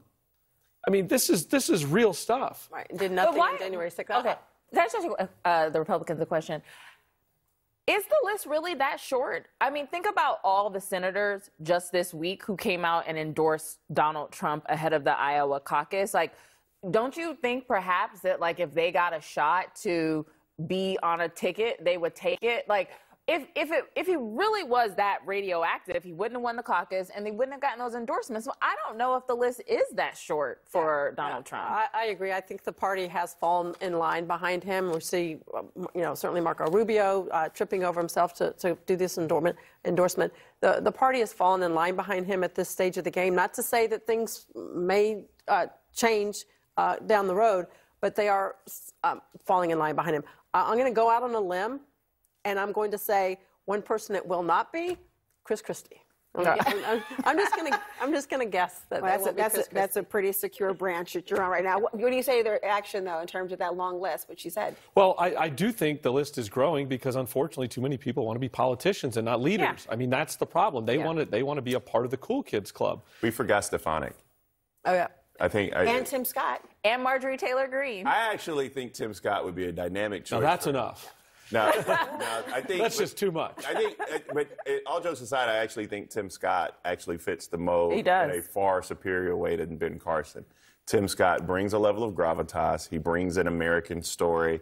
You don't need South Carolina, but he's able to talk to Southern voters. He'll be good on the stump. He's not somebody who's going to steal that limelight or shadow. The question that Tim Scott has to answer is, what is he going to do when South Carolina comes around a couple Saturdays from now? Because Donald Trump will remember that. Tim Scott's been on the sideline. Does he come out and endorse Donald Trump over the person who made him a United States senator? I mean, that's a question. If he doesn't, I don't know. And isn't that so telling about where the Republican Party is? Like, where is the loyalty, to any folks in the party? I mean, we'll see. But I agree. I think Tim Scott is a solid possibility. He could speak to black men, which again has been like a population that Democrats are continuously losing cycle after cycle, and black evangelicals. We talk a lot about evangelicals, but black folks' faith is very diverse, and so he could actually opportunity zones, HBCUs, the policy work that Tim Scott has done. Is it enough, though? I mean, talking about is it a choice for Trump? Is it a choice and a pairing that would make the Biden-Harris administration and ticket fearful? No. No. I mean, they get the candidate they want. They get Donald Trump. Right. So that's who they want, with warts and all. Kamala Harris is going to be able to do and manage that race against whomever the vice president is. Tim Scott, Ben Carson would be just, I mean, that's lunch that's what I said. in a debate. I mean, that's not a thing. I mean, that is fine. But I do think, I mean, if you want to just talk about where the country is and feel good about the Republican Party and feel good about a vice president, Tim Scott would be that person. Yeah, he's like the antidote to, they're going to throw, it didn't work for DeSantis, the woke politics and the culture wars, but Tim Scott can be somewhat of a false antidote to say like, oh, I'm a black man, so how could they be, racist, that kind of thing. And his faith narrative and his religious background is very appealing. And if you recall, when he was running, one of his big lines that always stands out is, we're going to be victorious, we're not going to be victims. And so I think he'll be able to sort of play off Donald Trump's being victims, and he will focus more on Could you imagine waking up every morning with a text message from Donald Trump as to what he wanted you to do that day? No. Could you just imagine? Oh. So Trump Ramaswamy. That's there you have it. Yeah. Okay. What an odd love affair that's been the last 7 days. It's clearly 2:45 a.m. at this point. Everyone's starting to dream. Stick around, but up next, an interesting change in some of the voters who Trump struggled with in the previous races. The big question, will it make a difference in a general matchup with President Biden? We'll talk about it next.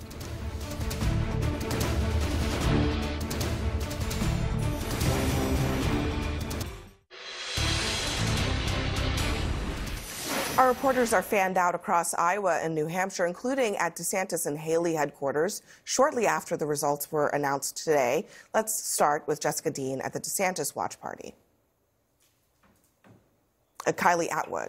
Abby, now that CNN has projected that Florida Governor Ron DeSantis will come in second here in Iowa, he and his campaign advisors remain adamant they will be staying in this race, but in a somewhat unconventional schedule moving forward. And he will be immediately going to South Carolina tomorrow for a stop before continuing on to New Hampshire. New Hampshire, of course, is up next on the primary calendar. But DeSantis's aides and sources familiar tell me and our colleague Steve Contorno that they really see South Carolina as the next target, where they really want to try and knock the former governor of South Carolina, Nikki Haley, out of the race in her own home state. We're told that campaign staff are moving from Iowa to South Carolina, that they think that Nikki Haley is vulnerable after people are beginning to give her a closer look. And they also, sources tell us, that they believe that Donald Trump could be vulnerable moving forward if he ends up being convicted on any of the counts that he is currently facing. But there, of course, is one X factor here, and that's money. Do they have enough money to continue going forward? We're told by sources that they do, but we also know that starting on Tuesday morning, they will begin calling donors all over again, telling them this is a marathon, that they came in second place, that they've got to get to South Carolina where they can knock out Haley and make it a two-man race. But Abby, the question is, can they actually get that done? They think the voters there in South Carolina are their kind of voters that will react well to Ron DeSantis' message. But the fact remains, he didn't do quite as well as they had potentially hoped that he would do here in Iowa. He did come in second, but it was still a very distant second from the former president. A lot of ground to make up there, and they spent millions of dollars and a significant amount of time here in Iowa to get that distant second place finish. But again, DeSantis now moving ahead in this race with that first stop in South Carolina and then on to New Hampshire tomorrow. Abby. Nikki Haley told supporters here in Iowa after coming in third place in the Iowa caucuses that she loves Iowa, but she's on to New Hampshire, very clearly pivoting to New Hampshire quite quickly after the results of this Iowa caucus. She'll be flying into New Hampshire tonight, where her campaign feels like she has quite a bit of momentum. She told supporters in the room here that Iowa has made it into a two-person race between her and former President Trump. Of course, that is not a reflection of reality, given Ron DeSantis is still in the race and he came in ahead of her in Iowa, but they feel like they have some momentum going into New Hampshire, going into South Carolina, and in Nikki Haley's words, and beyond. She did not mention Ron DeSantis in her speech this evening. She did congratulate former President Trump on his victory, and she will be headed to New Hampshire where she will do a series of events over the next few days, and we'll wait and see what her pitch looks like to voters in New Hampshire. Kylie Atwood, CNN, West Des Moines. Our thanks to Kylie and Jessica Dean for that. And up next for us, so many Republicans who attacked Donald Trump and endorsed one of his rivals say that they will actually still support the former president. We'll discuss as our special coverage continues.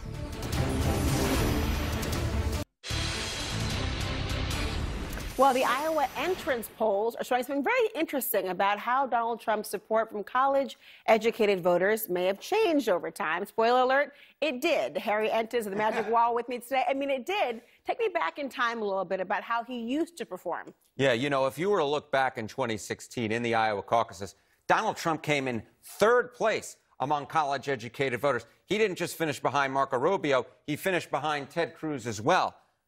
Let's flash forward, though. This has always been a weak group for college-educated voters, but look what happened last night in the state of Iowa. Who won among college-educated voters? It was Donald Trump, although not by necessarily the biggest margin in the world. But you know what? If this is supposedly Donald Trump's quote-unquote weak group, I think he'll very much take a 9-point win over Nikki Haley. I'll note Nikki Haley finishing just ahead of Ron DeSantis there. So, you know, this was a strong group for Nikki Haley. Not necessarily the strongest group for Donald Trump, but he won it, Laura. He won it. This tells me that, too, the margin is much slimmer when you're talking about college-educated voters. Is it the same for non-college, though? Yeah, so let's go again back to 2016, right? Non-college educated voters in the state of Iowa. Donald Trump did somewhat better amongst them, but again, he still lost to Ted Cruz, right? He got 28% of the vote. Ted Cruz came in with 31% of the vote.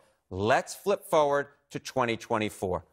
Woof. Wow. That is the word I would use, Laura. Woof? Woof. Woof is the word, okay. That is the word. My goodness gracious. What a strong group for Donald Trump. 65% of that vote. Ron DeSantis coming at second place at 16%. Nikki Haley, just 10% of the vote. And that, to me, is going to be one of the big questions going forward. Because, again, look at where we were in 2024 among college voters. Nikki Haley, 28%. Non-college, just 10%. That ain't going to work in a Republican primary. As Harry Enton said, apparently that says woof, everyone. Thank you, Harry. Thank you so much. Woof. Next, Trump's dominance among evangelical voters and what that means for the future of the Republican Party. Plus, we're looking ahead. Fast forward to New Hampshire.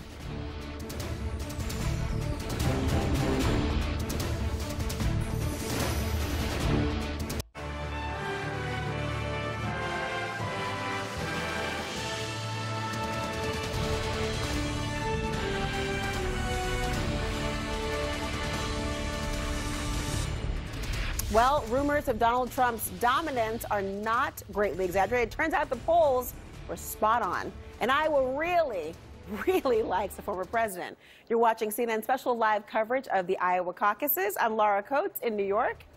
And I'm Abby Phillip in Washington. And it does turn out that the politics of vengeance apparently sells. Just this weekend, Trump told Iowa that 2024 is their chance at victory over all of the liars, cheaters, thugs, fraud, and crooks. On Monday night, though, Iowa rewarded him with a record win despite record low temperatures in that state. Trump has now put Iowa in the win column, the first of this primary season, and 8 years after Ted Cruz beat him there. His win also, again, puts a giant slash in the sails of Ron DeSantis and Nikki Haley. DeSantis finished a distant second, Haley a more distant third. Now, both say that they're going to continue on, but neither of them will head to New Hampshire and South Carolina with the wind at their backs. Well, Harry Enton is here at the Magic Wall with more on now the evangelical vote. It's 3 a.m. Do you know where the evangelical vote really was? So let's go back in time to 2016, right? And what did we see back then? We saw that in the state of Iowa, this was a huge block for Ted Cruz. My goodness gracious. Donald Trump came in with just 21%. This is back in 2016. Just 21% of that evangelical vote. It was what powered Ted Cruz to victory back in 2016. That was why he won the state of Iowa, is because he did so well with evangelical voters. It was a big reason that Donald Trump failed in the state of Iowa. Let's jump forward to 2024, though. Wow. Last night, hello, look at this. Look at Donald Trump absolutely cruising with white evangelicals in the state. easily defeating Ron DeSantis, who, of course, had the backing of Bob Vander Plaats, right, who's supposed to be this massive get-out-the-vote guy among white evangelicals. Didn't happen. Didn't happen. Donald Trump easily won in this block. And this, to me, Laura, is one of the massive changes that we have seen in Donald Trump's base. Back in 2016, his base tended to be, let's say, not evangelical. It was more secular, more in the middle of the party. What we've seen now is that Donald Trump's base has flipped, and what we're seeing now is that Donald Trump is doing much better among the religious right. He did it last night in Iowa, and this is something we've seen in national polls throughout. Not just that. I mean, look at the other one from 2016. He has higher than even the highest person, 51% then, now 53%. Does that mean there's a bigger turnout of voters at that point for him? Yeah, I mean, what we are seeing is that Donald Trump is just crushing. Yeah. He's getting a majority, right? This isn't something whereby you're seeing, oh, that vote is split. No, this vote ain't split. This vote is behind Donald Trump. And that is something that has worked for him so well during this campaign. It's something that I think we're going to see going forward. Perhaps not New Hampshire, where evangelicals aren't that large of a percentage of the vote. But going forward, you know, we talk about South Carolina, where these folks want to go going forward.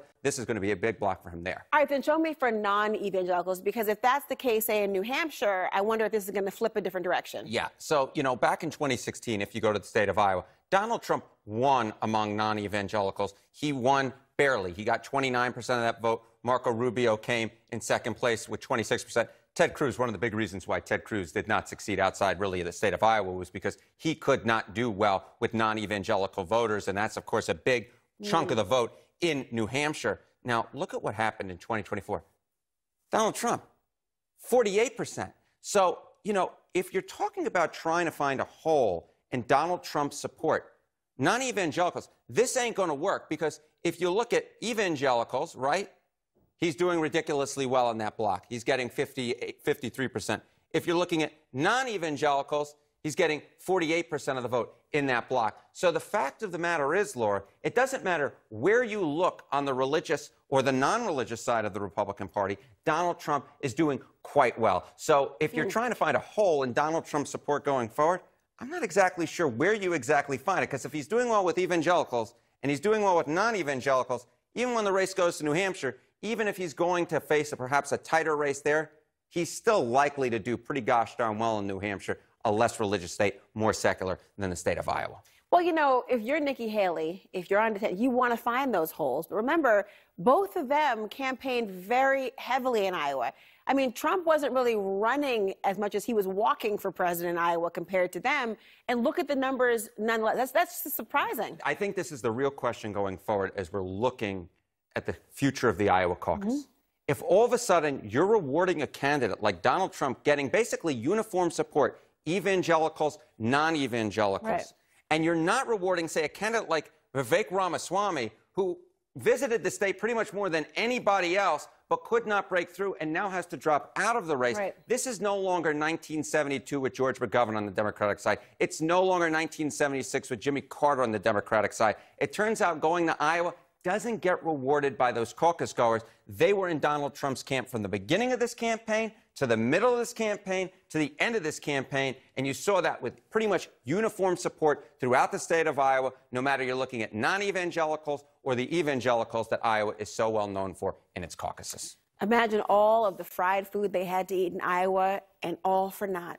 All for naught, but the truth is Trump likes to get his fried food from KFC and McDonald's anyway, and you can get that pretty much throughout this entire country. Well, the Minnesota State Fair is a better food anyway. That's fine. We'll talk about the Harry. Thank you so much. Go back to Abby. Abby, what are you thinking? Yeah, I mean, look, so many interesting things in there, and maybe you guys hit on the most important thing about it, which is that Trump is doing well with a lot of groups of voters, evangelicals, non-evangelicals, college-educated voters, non-college-educated voters. But when we think about Iowa, the dynamic in Iowa is supposed to be, you know, unique and small and boutique almost, in a way that it kind of reveals things about the candidates. Well, what did it really reveal? Well, it revealed that the Republican Party and the Republican base is just still very much behind Trump. And I think that's what we expect the other states to reveal. I mean, Iowa for Republicans and the caucus for Republicans is very different than Iowa for Democrats. You know, this, and Kristen, you were just talking about this in the break, and I may take a little bit of it, but basically it is true, though, that Iowa is reflective of the Republican base. I mean, the voters there, the evangelical voters, non-evangelical voters, all of them. And that is the way the base is going to look when you go to New Hampshire, and the way it's still going to look when you go to South Carolina and Nevada.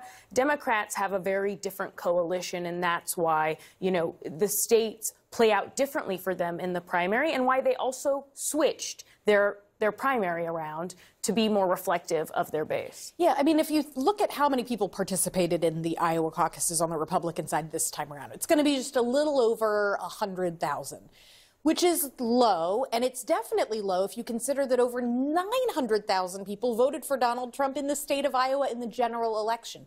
So there are a lot of people, even in the state of Iowa, who might be Republican or Republican-leaning, who nevertheless did not go out in sub-zero temperatures to participate in this.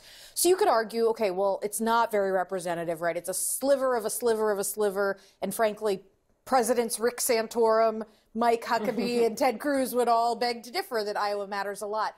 But the fact of the matter is that Donald Trump's win is so large, and it is so cross-cutting, that it is, in this case, maybe more indicative than it would have been in years past. And it also is a reason why somebody like a Nikki Haley or a Ron DeSantis has to be looking at these crosstabs and thinking, what is my path moving forward? It is much less clear. So Bob Vanderplatz, the head of the Iowa Family Leader, he came on the show many times and was convinced that evangelicals were looking for an alternative, that they wanted to go somewhere else other than Donald Trump, that there was this fervor. And he would know. But that didn't happen. So what is happening with evangelical voters in this? Well, I think that there are so many pieces to this, even using the word evangelical. What are we talking about? Because right now we're actually talking about a cultural group rather than a religious group. Right. You're not hearing people who are evangelical even sharing the same basic concepts of faith. You're seeing the polling showing that a lot of evangelical, self-described evangelical voters don't go to church very often. And even some of the very precepts of evangelicalism, the idea of evangelizing unto all the nations, that's not what they're there for. I think the great writer Tim Alberta just wrote a great book on his experiences with the evangelical movement in America. And now he sees it as kind of cultural revanchism. And that is why Trump is so appealing, because Trump's appeal is saying there used to be something better and everything is terrible now. And he's got a whole host of voters who are saying, we agree. And so I'm always struck, I remember back in 2016, 2017, we heard the same thing from people who were running the Heritage Foundation and running any number of conservative organizations saying, well, we don't understand why people, we think that we understand the people who are underneath us. We think that we understand the people who vote for us or come to our events. And they didn't. And I feel like this is what we're seeing once again, is that you might think that you know the people who are coming to your church events or even the people who you're surrounded by, but they're not voting for who you think they should be voting for. And this is obviously a warning sign, Mark, for Ron DeSantis, who in the last couple of weeks, I noticed he was talking about the family, restoring family values, et cetera, trying to take this endorsement from the evangelicals and make it into something. Is it going to work after Iowa, now that he's had the result he had tonight? Look, I think it even goes beyond Ron DeSantis, because I do think that the Republican Party at this time, at this point in time, we're talking 8 years now of Trump. And you could argue that Trump really came in 2012 because he kind of toyed with running for president and would show up at these big political rallies. There would be a big buzz around him. But you got to wonder at this point, do the likes of Ron DeSantis or Nikki Haley or anybody who potentially could be a traditional Republican is really better off running in a Republican primary and allowing this MAGA party to break off? Because I just don't know how the Republican Party survives going forward in the next decade without having this incredible influence from MAGA. And you got to figure that a third of Republicans don't like Donald Trump. I mean, they tend to be a little bit more moderate, perhaps a little bit more liberal, perhaps come from urban areas. But you just got to wonder, can this party survive? If I could just add something on the evangelical voters. One thing that was striking is that, yes, like you said, Abby, the evangelical leaders in Iowa backed Ron DeSantis, but the evangelical voters didn't follow those leaders and they went for Trump. And I was talking to this evangelical pastor in Texas just a few weeks ago who said that he's really fearful because more and more his congregation is becoming radicalized. They're believing in conspiracy theories more. They're scaring off young pastors. They can't keep young pastors working because they don't want to be, they feel like they can't actually have a strong dialogue with their congregants anymore, and that congregants are now telling their pastors that they want them to take political stances when they're up there giving sermons and worshiping, and that these pastors are like, this is not the way I've led my church for so long. And so you're seeing, as Jane said, this big cultural shift amongst evangelical voters. Evangelicalism and Trumpism in some ways merging in some corners of the Republican Party. I want to introduce now my next guest, Sabina Martin. She's the executive editor of the Daily Iowan at the University of Iowa, and they have been covering this election on the ground all night long. So, Sabina, what did you guys see tonight on your campus? And this result that we all saw, a blowout win for Donald Trump, is it what you expected? Yeah, I think that we definitely expected Trump to win tonight. We had our reporters ready knowing that. But on campus, it was pretty quiet today. Because of the winter storms and classes being canceled tomorrow, we really didn't see the kind of buzz that we've seen in previous elections and even in previous caucuses. How did that affect the result at the caucuses that were on your campus? The students who did show up, who were they caucusing for? We definitely saw mostly Republican students who were there, many who were there for as Trump's precinct captains, and they were there for volunteering purposes. But even that, we just, a reporter who was there saw about 15 students in our memorial in our student union today. So definitely fewer students than we expected, and it was really interesting to see play out. And I think we expected that because of the weather issues, definitely. Yeah, that's interesting. It suggests perhaps the Trump campaign was kind of organized enough to get their precinct captains out there. So our entrance polls tonight showed that Donald Trump actually improved his performance this cycle among college-educated voters compared to 2016. What do you think the campaign did differently? Did you notice anything on campuses that suggests that their ground game improved as well? Yeah, I mean, Trump appeared at our football games this semester. He appeared in towns next to our campus, and I think that overall his personality and messaging is super appealing to conservative young voters. And I think that, you know, there were some other conservative candidates who definitely piqued interest and did college campus tours this semester, but I think overall most of the conservative voters still are sticking to Trump, and it obviously showed in the results tonight. So you're in Johnson County. That's that one county that we were just showing the map. All of Iowa is red except for Johnson County. Nikki Haley did pretty well there that night, even if it's only by one vote as of a few hours ago. What did the voters tell you about perhaps why she was so appealing to them? Yeah, we had one voter tell one of our reporters tonight that they just really like her energy and they're wanting something different than what Trump offers. Granted, many of the people who still voted for or caucused for Haley tonight, they still said that they plan on voting for Trump in the presidential election. So I think that this was an attempt to try to see if they could vote someone in that is new or get an idea if that's possible. But I think the people who voted for Nikki Haley are still, you know, strong Trump supporters as well. That's an interesting observation there. Sabina Martin, thank you very much for joining us bright and early in the morning or late at night, whichever one you want to describe. Thank you. It as. Thank you so much. And up next, on to New Hampshire. See how Nikki Haley is already going after Trump and Biden simultaneously. Plus, noteworthy comments about the economy from the Bank of America CEO. CNN's special live coverage continues.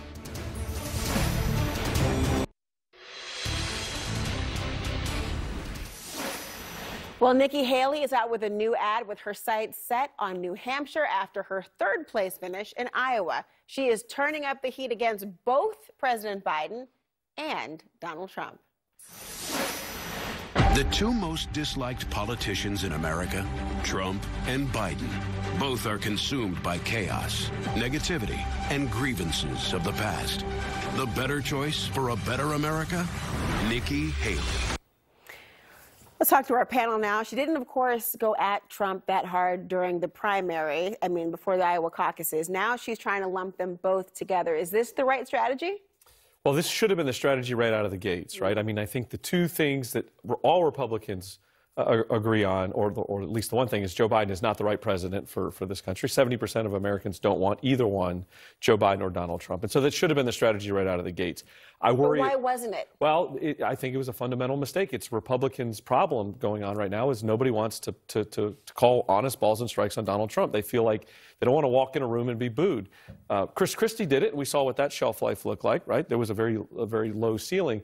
I do think we missed our chance. We knew what we were going to get when we broke apart and had multiple candidates trying to raise money and throw mud at each other. If we would have been more disciplined and got behind one, maybe two candidates, or at least stay focused on Joe Biden as the message, and figure out who has enough lightning in a bottle, we would be in a much better shape than we are right now. Who has lightning in a bottle?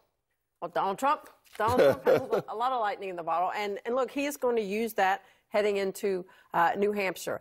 Look, I will say this for Nikki Haley. She's got two words in her favor in New Hampshire: Governor Sununu. He has been a tremendous surrogate for her. He has been out there advocating for her. And the fact that he did not support Donald Trump speaks volumes on obviously what he thinks about Trump. And he's going to position her in New Hampshire as someone that is really representative of the live free or die state, that is about limited government, individual responsibility, reducing taxes. So he's going to put her in a good position to do well in New Hampshire. I think clearly it's not a bad play for her to lump Trump and Biden together and going after them, but for her to come out of the Iowa caucus and say right now it is the head-to-head matchup with Donald Trump, that's a little wishful thinking. But I think in terms of messaging moving forward, it's not bad to lump Trump and Biden together and use her message of positive, optimistic vision for the future against them, because they're not popular. People don't want a rematch. I mean, she spent so much time, though, before this talking about DeSantis, as if he, was the person that she had to beat more than Trump, and now it's Trump and Biden. What do you think? No, I think she just grabbed the wrong speech when she was giving it tonight. She was like, yeah, there are 2 tickets out. I was like, Governor, you didn't come in second place. Let's slow down. But she had that one yellow spot on the red map. Yeah, well, that was it. By one vote, yeah. No, I think that Jeff and I were talking about this earlier. I don't even know if the cameras were rolling. We were talking about it. Some of the best conversations happen when they're not. But the way to attack Donald Trump is not necessarily policy driven. It's definitely not abortion like Ron DeSantis. Mm-hmm. I mean, you can't attack the person who eliminated Roe v. Wade, in a full frontal attack. I think the way to attack him is a lot like Barack Obama did Hillary Clinton and others in 2008. It's not a policy-specific attack, but it's larger thematically, and that's what this ad does. It's a change type of election. Nobody's figured out how to attack Donald Trump. Mm-hmm. The attack is what she's doing in this ad. It is, let's change the direction of this country, change the direction of the party. If you're going to have any hope to beat him, you're not going to beat him on immigration. You're not going to beat him on being more racist or xenophobic or whatever it is. You're not going to out-abortion him. You have to have these larger thematic issues, and that's finally what she's doing with this ad, lumping them in with Joe Biden, having black and white screens, having these scowls on their face, making them look 85 years old, both of them, and saying, look. They're not. Do not be ageist. Well, she did mention his age today in her speech, by the way. And also, I mean, this is now saying, aren't you guys tired of this? It's the status quo argument. Is that enough when you're trying to be the president of the United States? Maybe. I guess it takes a long time for a message to get traction. New Hampshire is now in a week. You need a little longer than a week for a message against Donald Trump to really take root. And so they tried the strategy of not attacking Donald Trump this whole campaign. After, I don't know, when you announced 8 months ago, 10 months ago, after like your third month, when you're still like being pummeled by 30 points, that's when you change a message strategy. Not 5 days after you've just come in third place. That's playing to lose. And Ron DeSantis is playing to lose, and Nikki Haley is playing to lose in this election cycle. I think there is something to be said about whether or not they are also perhaps playing to win in 4 years, because it was a foregone conclusion. Almost no one could beat Donald Trump. I'll give them a little bit of a pass is, it's also really hard. I mean, like you said, Jeff, Chris Christie tried the attack. It's really hard when you're the only person attacking. The whole party has to attack Donald Trump, but none of them will. Instead, they just fall in line because they are being cowards. I don't like this Asa Hutchinson erasure going on tonight. We have not discussed Asa Hutchinson one time. Oh, but okay, let's discuss Asa Hutchinson. Harry had him on the magic board over there. He had 0, but he was still there. He fought a good fight, guys, and he did a full frontal attack. He did. He's still in the race, by the way. He hasn't actually said he's not in the race. And, but I mean, to your point, though, you're asking to be the president of the United States. Are you really that afraid of getting booed in a room when you walk in? Is that the way the criteria to say, you know what, oops, I don't want that to happen? I mean, I would think if you're going to ask to be the quote-unquote, as we call the person, the leader of the free world, shouldn't one have thick enough skin to take that? Well, and I think we got an interesting crosstab out of the entry poll tonight, where we had 6 or 7 in 10 of the base Republican voters think that Donald Trump would be fit for president even if he were convicted. That means about 32% of base Republican voters do not think he would be fit to run for office if convicted, which means the larger field of independent and soft Republican or Democrat voters would really think that the president would not be fit for office if he were convicted. I think that is a message that they could take to the bank in terms of Trump is not a good general election candidate based on that crosstab alone. But it's too late. Don't you think? Well, I mean, well, here's the thing: is she's got plenty of money. Nikki Haley and Ron DeSantis. She's got plenty of money, and it's clearly a message that can resonate. It may be too late, but it's certainly one that we're learning is a way to reach out to Republicans and those independent voters. She still has the best chance to beat Donald Trump, although that chance got exponentially harder. The winning strategy would have been for us to sing the same chorus, and whoever was the best singer was the one to go. And the chorus should have been Donald Trump is not fit to be president, even as a Republican. Well, Bakari Sellers has the best voice here, so do you want to do a couple notes right now? Change. Oh, my What? Keep going. I mean, this is King Day. Thank you. I got a little doo-wop back there. I mean, if you'd like to. I was going to sing A Change Is Going to Come. Okay. That's okay. Don't worry. We'll do it on the next one. All right, we got some Sam Cooke happening. Oh, okay. He has to clear his throat. That's a little chilly. It's a little bit chilly in the studio. That's why Bakari can't sing right now. Okay. Next, as voters in Iowa say, the economy is a top issue in this election.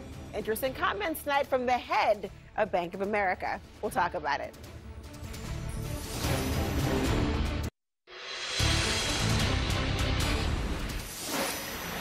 And welcome back to CNN's special coverage of the Iowa caucuses. And if you're just joining us, Donald Trump has won the Iowa caucuses, breaking 50%. CNN is also projecting that Ron DeSantis will be second place. Nikki Haley is not far behind him in third.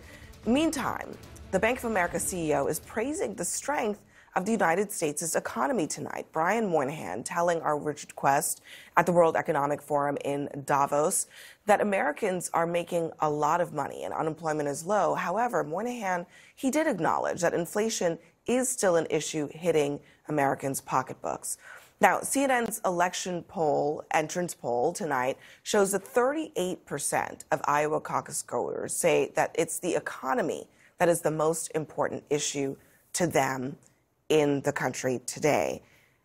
For Republican voters, certainly, not only is the economy important, but they are pretty convinced that the economy is not what Brian Moynihan says. They're convinced that the economy is terrible. Well, and it's not just Republican voters that are convinced the economy is terrible. This is one of the big rationales for, hey, let's go with Donald Trump, is that there is a belief that he is probably the best among all of the Republican candidates to handle the economy. And there's a belief among voters in the center that the economy is not doing well. And when you have something like, a CEO at Davos who probably arrived there on a private jet. This is like catnip for a very populist Republican Party to say, yeah, I'm sure you think the economy is good, sir, but I don't feel that way, and voters don't feel that way. And for all that economists for the last couple of months have been saying, hey, we're not going to have a recession, hey, it's looking better, we have not yet begun to see big shifts in polls showing that voters are in agreement. Could change by November, but right now, that's not what they're feeling. But what I keep thinking about is if Donald Trump were president right now, he would be blaring in big letters that Bank of America thinks that the economy is really good. Do you remember how he used to tweet all the time about the stock market as if he were like personally in charge of the make stocks go up button? Like, it seems to me that if Republicans were in charge of the White House right now, they would be talking about how the economy is awesome and why is everybody complaining so much? Well, you know what? The economy is doing actually pretty well. Yeah. I mean, look, people are not feeling it, but the numbers are what he says they are. Yeah. Unemployment is low, inflation is coming down, people's wages are going up, and also the numbers show us partisanship is part of this equation too. It is. And also, I mean, we may this year see interest rates start to go down. Also, about a year or so ago, everyone was screaming that we were going to enter a recession, and so far we haven't entered a recession. And so, of course, President Biden is hoping that there's a soft landing there all the way up to the election. Now, when I talk to Democrats, look, they say that they are worried about voters' perceptions, and right now, for some reason, they don't really understand why, but Democratic voters, in addition to voters in the middle, are not connecting these good economic indicators or even, you know, the wages that they're seeing increase with President Biden. They're not seeing it with his actions. And specifically, even on things like, you know, insulin prices for Medicare recipients have gone down. Seniors are a huge swath of the coalition for Biden that are pretty key to him in certain battleground states. And for some reason, Biden's not getting the credit for it. Now, they do think, though, Democrats think that there is enough time between now and November, especially as the Republican nominee is determined, and they are betting that it's going to be Trump, that they can show voters, look at what was done, and the economy is better than you were feeling. So Trump recently, Mark, said that he hopes that if there is an economic crash, that it happens before he's president so that he doesn't get blamed for it, or whatever he means by that. But it also strikes me that if Trump were president, you know, the day that he becomes president and the economy is effectively the same as it is right now, what would he be doing? Would he be talking about how great it is at the Bank of America? A gentleman, which from Davos, was just saying some really, really nice things. You know, I don't think we're taking into consideration, right, the pent-up anger over the past few years where we are at this point. And people aren't feeling it. You're right, inflation is going down, but it's not trickling down fast enough. And prices are still actually And prices are so high right now. I mean, it shocks me to go out to the grocery store and look at the prices sometimes and just think to myself, wow, there are people struggling right now, you know, to decide about how they're going to be able to feed their children. So I think there are, you know, there's some real tangible belief that the economy is not getting better and folks are really feeling it. And then I do think there's pent-up anger from folks who aren't necessarily feeling it, but they want to be angry about it, and they want to be angry at Washington. And it's kind of understandable why they're angry at Washington, but yet they don't want to embrace the truth. And again, that brings us right back to And it's so hard to message your way out of this, right? Because on the one hand, you don't want to tell voters, I know you feel bad, but you're wrong. Like, that's not a good message. But also, I know you feel bad, and yes, it's bad, I feel your pain. That's also a very perilous message for an incumbent. So the reality is people have to feel it. Now, if they do feel it, this is the real gamble Republicans are taking by nominating Donald Trump, is that he's got so much other baggage. The one thing he has going for him is that voters in the middle are like, yes, he's bad in all these ways, but I think he might be good on the economy. If suddenly the economy is less salient because people feel like it's good, that is lights out for Well, and right now he has 10 points. He has a 10-point advantage over Joe Biden on the economy. Yeah. That's going to be a problem, and the White House knows it. Everyone, stick around for us. We're going to talk about Fani Willis defending her record as Trump and his co-defendants attack her alleged romantic relationship with one of her prosecutors. This is CNN's special live coverage.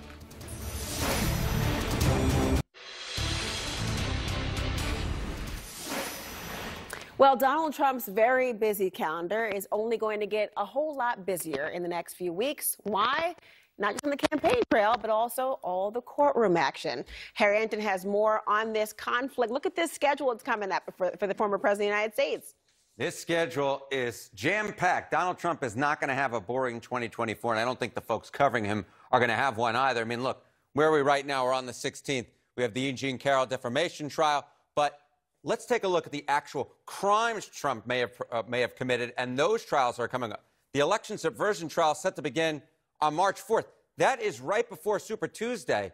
There is no way that any of these trials, whether it be that one, whether it be the classified documents, whether it be the Fulton County prosecutors, whether it be the Stormy Daniels hush money trial starts, none of these are going to be completed by the time we actually get to the end of this Republican cycle, because the fact is, Trump's already won in Iowa. He may win in New Hampshire. He's likely to win in South Carolina. And in Super Tuesday, this race may already be over, Laura. But here's the thing to keep in mind, right? We have spoken about this before. This, I think, is the massive takeaway.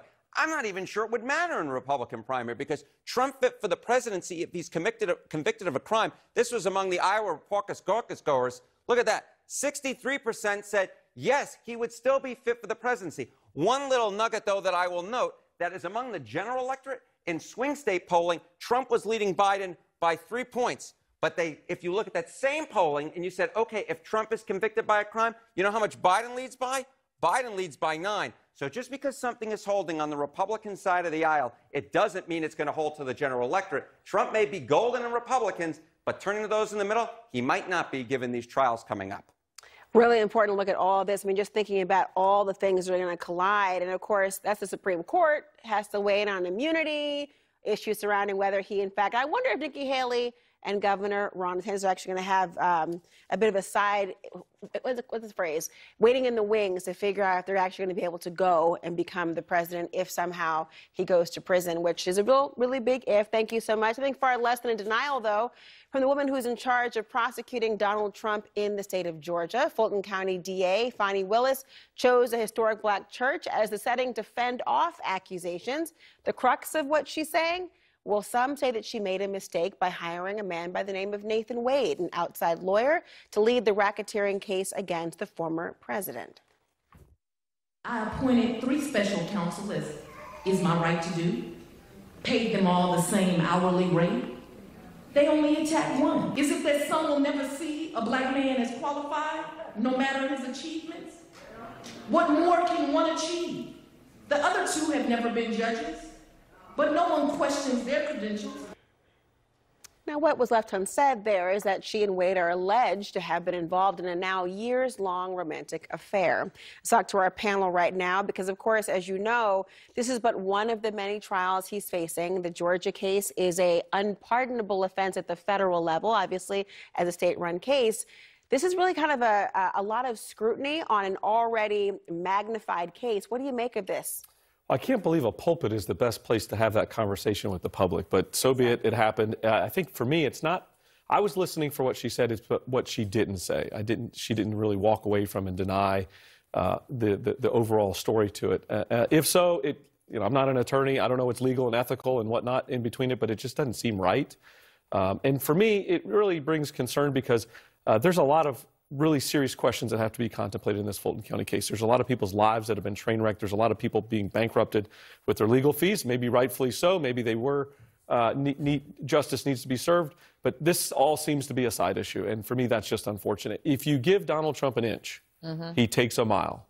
And this is like giving him a foot to just sow seeds of doubt. Yeah, I mean, when you look at the calendar, if this primary race even goes to Super Tuesday, what we have seen is that the court cases really do give Donald Trump a second platform to campaign on.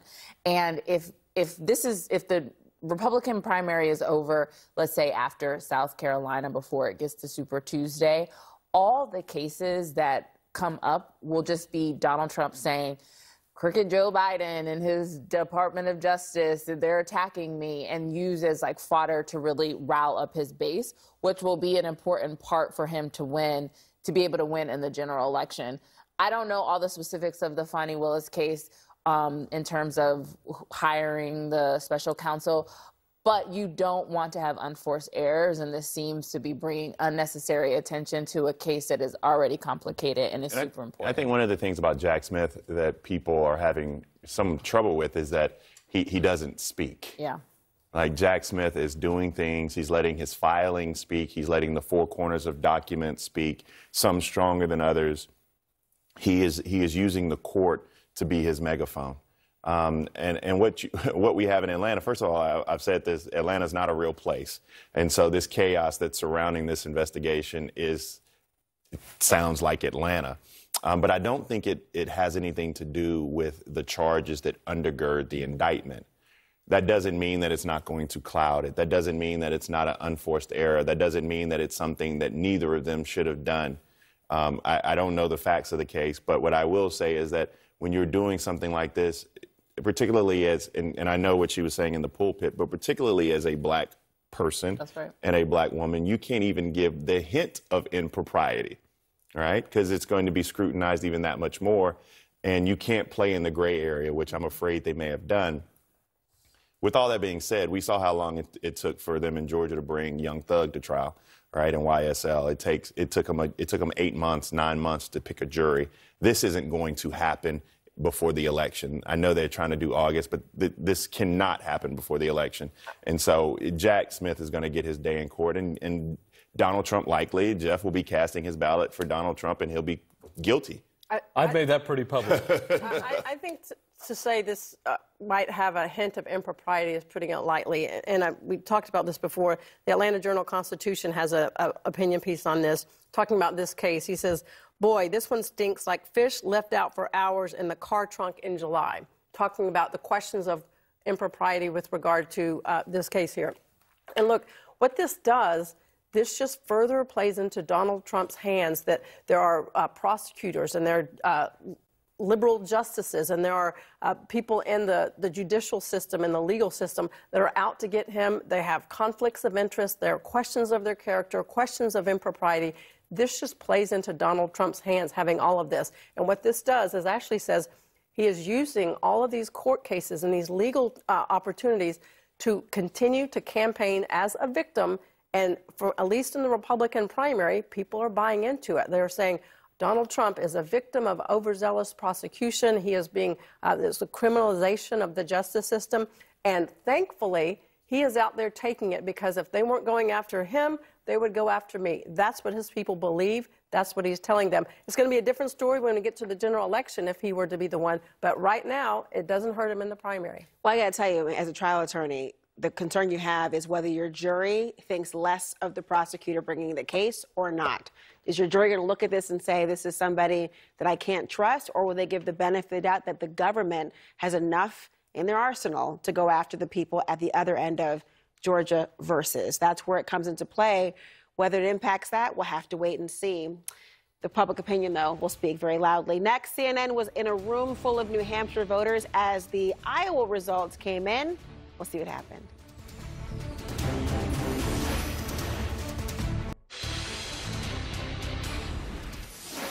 Vivek Ramaswamy dropping out of the race tonight and immediately endorsing Donald Trump for the White House.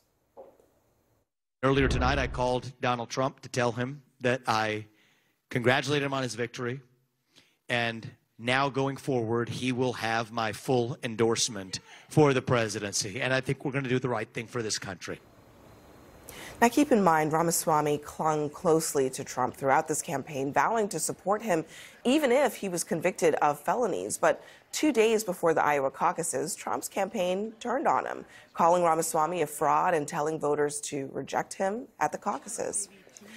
And next, President Biden responds to Donald Trump's win in Iowa, including a big hint on his strategy for the general election.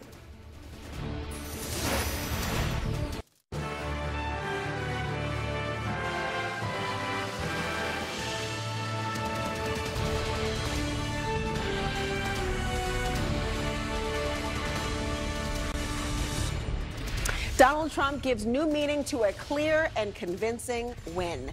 Iowa gift wraps the former president his first election win of the 2024 campaign season. Now, the race was over while the real voting was still going on.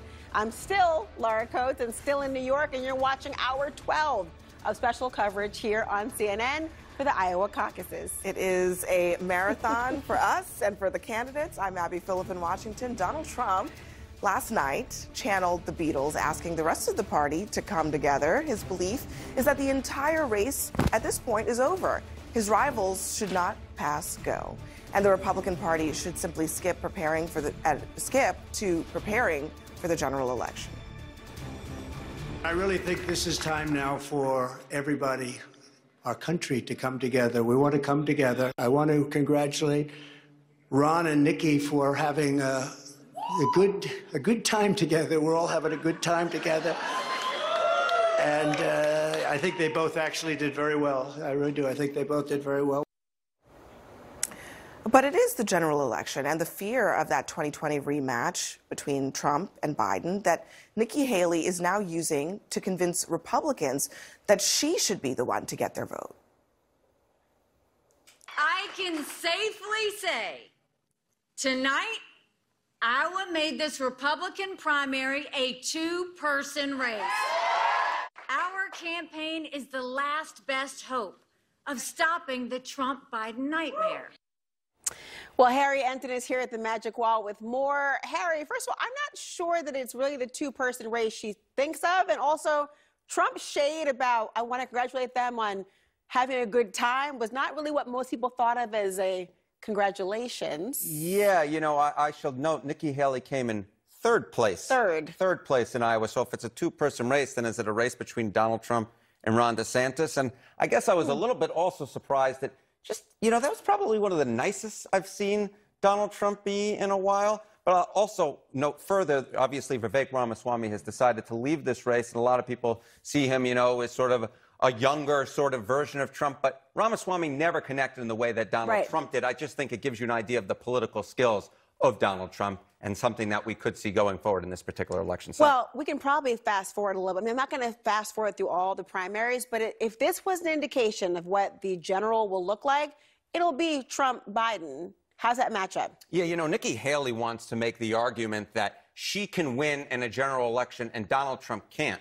But the fact is, if you look at the polling numbers, that ain't true. I mean, this is a CBS News YouGov poll that came out over the weekend, and look who's in the lead here. It's this guy with 50%. It's Donald Trump. Joe Biden's at 48%. Now, I should note that Nikki Haley was up in this poll by 8. But if Donald Trump is ahead by 2 points, it's going to be awfully difficult to convince Republican primary voters, New Hampshire, South Carolina, Nevada, all these states going forward on Super Tuesday, that Donald Trump should not, in fact, be the nominee because he's, quote unquote, unelectable, when this polling data, in fact, shows he is quite electable, Laura. What do you mean she was up by 8? She was ahead of Trump? She was ahead of Joe Biden by 8 points. So Nikki Haley had 53% of the vote. Joe Biden had 45% of the vote in that particular poll. But the fact of the matter is, Trump has been leading in polls, and he's actually, Laura, only gotten stronger in the polls. You know, this idea, you know, if these potential criminal cases against Donald Trump are bad for him. But take a look here. This is the Biden versus Trump margin among registered voters.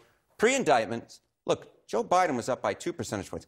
Look where we are today. It's, in fact, this average of polling looks exactly like that CBS News YouGov poll where we see Donald Trump ahead by 2 percentage points. So it's not just with Republican primary voters that the indictments haven't seemed to hurt Trump. It's with the general electorate as well. And it's going to be awfully difficult to convince Republican primary voters not to go with Donald Trump because of electability, when, in fact, he's showing in these polls against Joe Biden he's actually quite electable. But you know what happened pre-indictment? Biden won the election. So how does that factor in? Yeah, I mean, here's the thing that I think is so important to keep in mind. So, you know, back in 2020, I remember, you know, it was the COVID year, all this stuff was going on. I was sitting at my computer at home being a little bit lonely. Now I'm no longer as lonely. National polls where Trump led Biden. In the 2020 cycle, there were 0 of them. 0 national polls. 0 national polls. Look at where we are today. That CBS News YouGov poll is no outlier. In the 2024 cycle, Laura, 22 polls. There's about a poll a week that comes out where Trump is leading Joe Biden. And he's not just leading nationally. He's leading in the swing states. He's leading like in places like Michigan, Pennsylvania, Wisconsin, Arizona, Georgia. I can show you polls from all of those states where Donald Trump leads Joe Biden, This was simply put not the case back in 2020. This is a vastly different campaign. Donald Trump can make an electability argument now that he couldn't make back then. He can make an electability case now that he couldn't make in 2016. This is the best that Trump has ever polled, not just amongst Republicans, but amongst the general electorate as well. And it's going to be incumbent upon Ron DeSantis and Nikki Haley to try and sell Republicans on something that, to be honest, looking at the polls, I'm not sure they should be so convinced of. If you're President Biden and you're Vice President Harris, looking at this, looking at the polls right now, there's some ground to cover. There's some work to do. Maybe Harry will be a lot less lonely by the time November comes around as well. Thank you, Harry. Abby? Harry, we do not want you to be lonely. At all. I think should I have asked more questions just now, Abby, about that Harry, we need to talk about this later. I figure at 4:06 in the morning is about time I should It's share not my at heart. 4 in the morning. Thanks, Laura. So President Biden is now responding to Trump's win. He's saying in part that the election, quote, was always going to be you and me versus extreme MAGA Republicans. Now, Democratic Governor of Illinois, J.B. Pritzker, echoed that very same statement. Tonight's contest is simply a question of whether you like your MAGA Trump agenda wrapped in the original packaging or with high heels or with lifts in their boots. Spicy. He's one of the most powerful Democrats right now in the Democratic Party. He is so wealthy. I'm fairly certain that he funds the Wisconsin Democratic Party himself. Right. And he's the governor of Illinois. What does that say? So do you think that he's right, though, that this is kind of a layup for Democrats to have Trump again, or Trump light? I think that layup is not the right term, because I think that that's what a lot of people thought in 2016. However, I will say that it makes it very, very easy for the Biden campaign to say, that guy. The fundraising numbers that just came in for the Biden campaign, they raised nearly $100 million, and largely from small donations. And so I think that there are a lot of people who are like, not excited about Joe Biden. I could have theoretically seen myself getting excited about Ron DeSantis or Nikki Haley or Joe Manchin or some imaginary hypothetical Democrat, but that's not what I'm going to get. And so I'm going to support Joe Biden.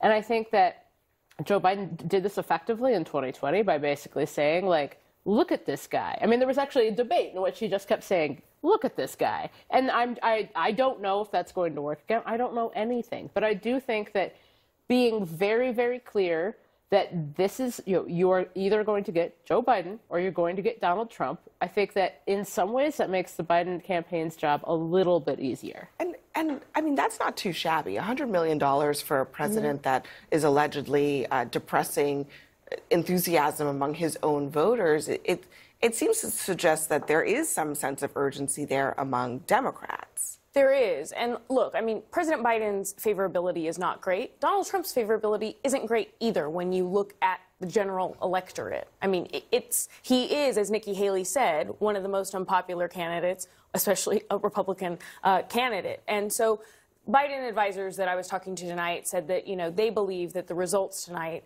just, again, help with their message of this is going to be between him and Trump, and that Republicans are not distancing themselves from this extremism that Trump represents. You've seen more and more Republicans in Congress in recent days get behind Trump, starting to coalesce around him again. I've talked to also some Democrats who, look, they are worried. I don't think anyone I've talked to on the Democratic side thinks that this is going to be an easy election for Biden. They do say, though, that one of the differences between 2016 and now is that some of the Democrats in battleground states that were warning Hillary Clinton about, hey, there's a problem here, they're, giving some warnings to Biden, and they say that his campaign is listening in a way that Hillary Clinton wasn't in 2016. And Kristen, Donald Trump's performance tonight, he's over 50%, but there's still a big chunk of the party that voted for someone else, sure. Some Democrats I've seen have suggested that that is a signal that maybe he's weaker than we imagine. Do you think that that's what it shows? I think that there are a lot of Republicans who would like to turn the page, but I don't think that there are a ton of them who are ready to pull the lever for Joe Biden. Now, some of those, say, Nikki Haley voters might be, to the extent that she's pulling people into this Republican primary process who are more independent leaning. Maybe you can envision them, say, going for Joe Biden over a Donald Trump at the end of the day. Maybe when we look at these polls and we say, gosh, only 1/3 of Republicans say that Donald Trump would be unfit for office if he's convicted. Well, you can't lose 1/3 of your party and win the presidency in this country. So there are some warning signs for Trump, given this performance a little bit, if you think of him as the incumbent who should be getting much more than 50%. But I still think ultimately Donald Trump's biggest problem is that right now he is looking really good in these general election polls because a lot of voters aren't thinking about him a ton. He is not present in everybody's face every day like he's going to be in September, in October. And that's what I think Democrats are banking on, that right now voters are looking for normal. They're looking for an answer to the chaos and what they think is disorder around them, and they don't think that Biden has provided it.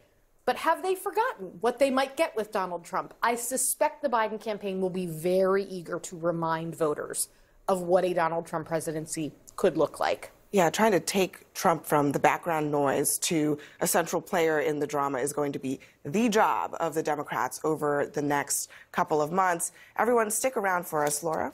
You know, it's not just Biden looking ahead to the general election, Abby. I mean, listen to how Trump is describing November. You're the beginning. This is the beginning. Right now, it's starting. And this is the beginning of something very important. I think it's the most important election in the history of our country. You know, it's a very consequential election, as we all know. It's decisive of a number of things, maybe what the Republican Party stands for, who it is, the ability of an incumbent president, age, how the performance of Biden and Harris has meant anything in the otherwise historic administration. What do you say to that? We always say it's the most consequential, historical, important election. No, it's not. It's this one. It's always this one that's coming up. This is going to be a dogfight, and I think that this is going to be a fight for the center of the country. Individuals are going to be in their respective corners, MAGA and versus Democrats, but it's going to be that age-old. The map has expanded a little bit, but this race is going to be won in places like Atlanta, Georgia, Phoenix, Arizona, Las Vegas, Nevada, Philadelphia, Pennsylvania, Milwaukee, Wisconsin, Detroit, Michigan. That is where this race is going to be won, and their little ancillary suburbs. And so unless Donald Trump changes his stick and sounds more like he did tonight, over and over and over again, college-educated white women and independents are all going to come home for Joe Biden, and it's going to be a repeat in terms of the results from 2020. I want to thank Bakari Sellers at 4 a.m. for giving us the city and the state, because that was really important for us to follow on. I mean, I appreciate that. Seriously, what do you think? I agree 1,000%. We always say every election, this is the most important of our lifetime. It's the last exit ramp. This is our time to get it right. We can't mess this up. We say that every time, but this is an important election. But this time it's true. And he sort of used similar terminology in his speech tonight. He said, you know, talking about this is the most consequential election. He also said Joe Biden is the worst president we've had in the history of our country. So in the history of our country must be a theme today. But he took that as an opportunity really to pivot his campaign sort of away from what has been a not so confrontational, from his standpoint, primary election to a general election that he is trying to stress to voters. This is all-encompassing, all-important. This is an important in our election in our lifetime, and Joe Biden is the worst president we've had. Now he's shifting to going after Biden on the economy, on inflation, on the border, on crime and schools and safety. This is what he's doing, and he's basically making the argument now is the time to course correct. Let's talk about the economy, because you and I have talked a lot, Ashley, over the year about the messaging and the so-called wins for Biden and the so-called failures for Biden, depending on who you're asking about these things. At this point in time, you've got Nikki Haley and Trump now going after Biden. They have for quite some time, by the way. But now with the issue, if he were to pivot towards the actual meat-on-the-bone issues, where does the economy come in? Where do the other actual hardcore issues come in? Yeah, okay, so here's how I think the issues are going to play out. I don't think one is going to be more important than the other, but I do think there's going to be 5 issues that are going to be a part of the conversation. And depending on which voter you speak to, the ranking can be different. Yes, the economy is going to be important, but abortion is going to be important. Immigration is going to be important.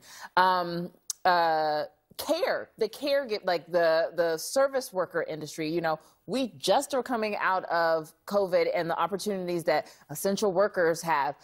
Education, I think, on a spectrum from student loans to what you can actually teach in the classroom. All of that is going to be important. Now, here's the thing. Since Donald Trump was elected in 2018, Democrats started to make some ground. In 2020, Democrats got a trifecta, which most people thought was almost impossible, and they did. After that, 2021 was a fluke year where Terry McAuliffe lost in Virginia, and so everybody ran scared on the Democratic side saying, oh no, our message is wrong. But then in 2022, the red wave never happened because of Roe, and Joe Biden started doing things like student loan debt, he descheduled marijuana, and starting to do things that would get his base excited. Now, this past election in 2023, you have Ohio, you have Virginia, and you have Kansas that shows again the issues where you would think people are not going to go to the Republican side, they're still trending different.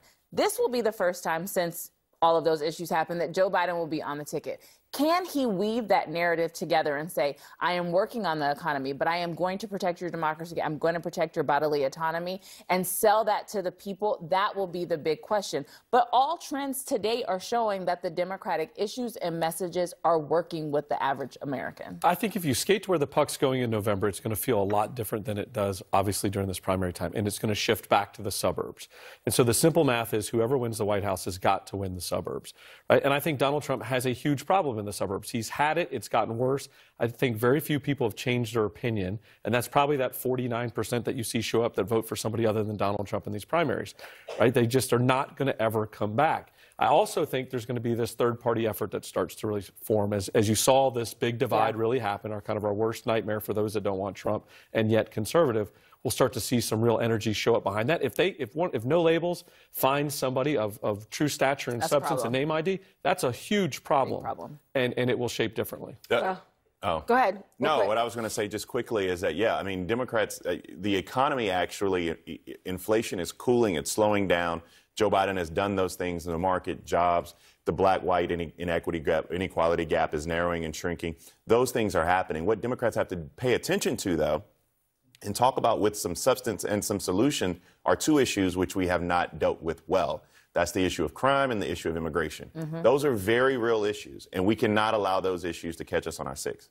Everyone stick around. Really important points you've all raised. Thank you. Stick around here because next, as the candidates move on to New Hampshire, I'll talk with a teenager who's been asking them questions at their events. Plus, CNN was in a room full of New Hampshire voters as the Iowa results came in. Let's see what happened.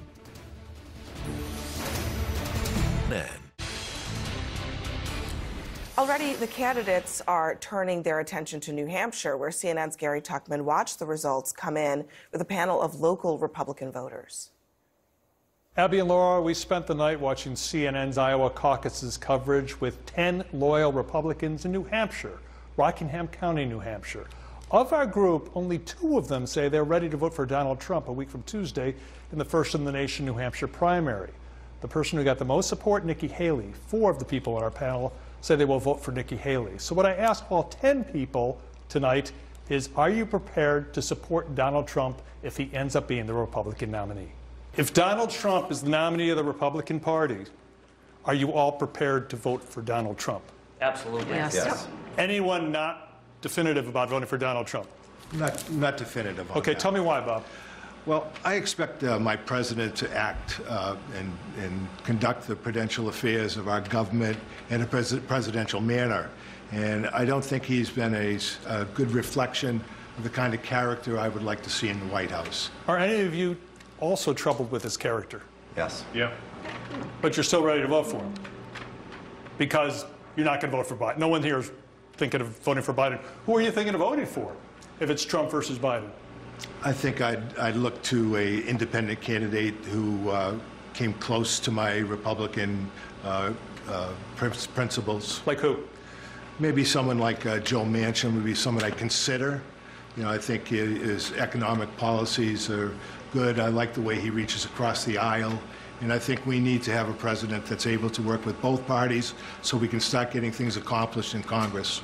All 10 people on our panel say they weren't surprised by anything they saw during the Iowa caucus today. They all tell us they look forward to the political spotlight being on them when people here in the Granite State go to vote in the first-in-the-nation primary on Tuesday. Abby, Laura. Thanks, Gary. Now, who best to talk to but 15-year-old New Hampshire political reporter Quinn Mitchell? He says he's been to over 100 presidential events and has met more than 35 candidates. Quinn, good morning to you. I wonder what you make of all that has taken place over the last, 12 hours. Are you surprised that Trump won by so much tonight?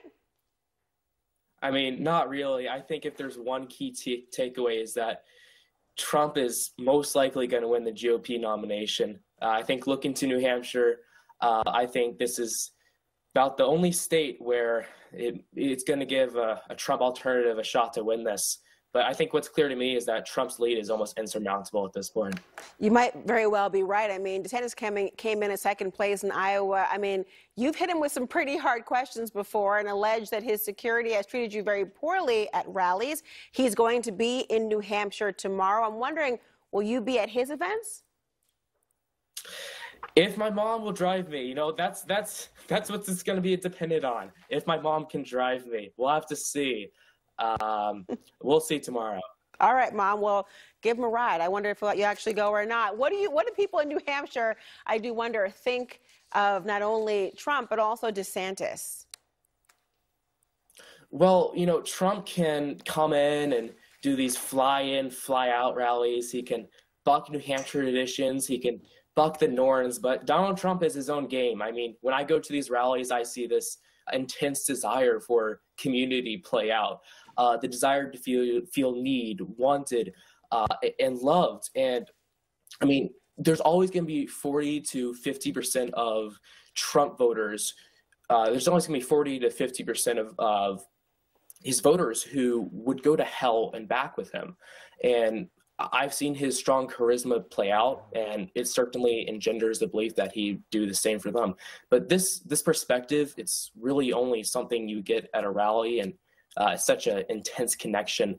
I think you mentioned DeSantis. He's pretty much dead in the water here. I don't see a path nomination for him. I mean, looking at this, DeSantis got 21% in Iowa. I mean, this is a state where he has banked his nomination on. He put all of his resources there. He spent so much money. He had all these endorsements. He landed 30 points behind Trump. He's dead in the water in New Hampshire. He blew his shot here in the summer. He's 7% in South Carolina. I don't really see a path for him here. I think Nikki Haley most likely have a strong showing here, but we'll have to see how that pans out. And most of that's probably dependent on if she'll take questions or not. Well, let's talk about Nikki Haley, because she did come in a close third tonight, but a distant third, of course, to Donald Trump. You've been to her rallies before, and you say that her staff tries to shield her from tough questions. Do you think that has anything to do with her performance tonight in Iowa? No, I mean, New Hampshire, I feel like she's going to do better in New Hampshire. I mean, this sort of shielding is only obvious if you're directly at her events and you're seeing her in person. She has such a great PR team.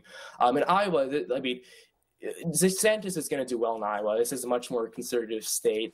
Haley is going to do well in New Hampshire. It's independent-minded and it's more moderate. But I don't think it was necessarily a surprise for me that Haley placed in third. I've been observing DeSantis over the past couple of weeks, and he's a better candidate than he used to be. I think if the DeSantis I've been seeing the past couple of weeks was the DeSantis I saw in June and July, he'd be in a way better spot now. Quinn Mitchell, nice job, number one. And number two, good job staying so engaged in all that's happening in the world. I appreciate it. Thank you. Thank you for having me. Thank you. Next, what Iowa voters said about when they decided to give Donald Trump their support.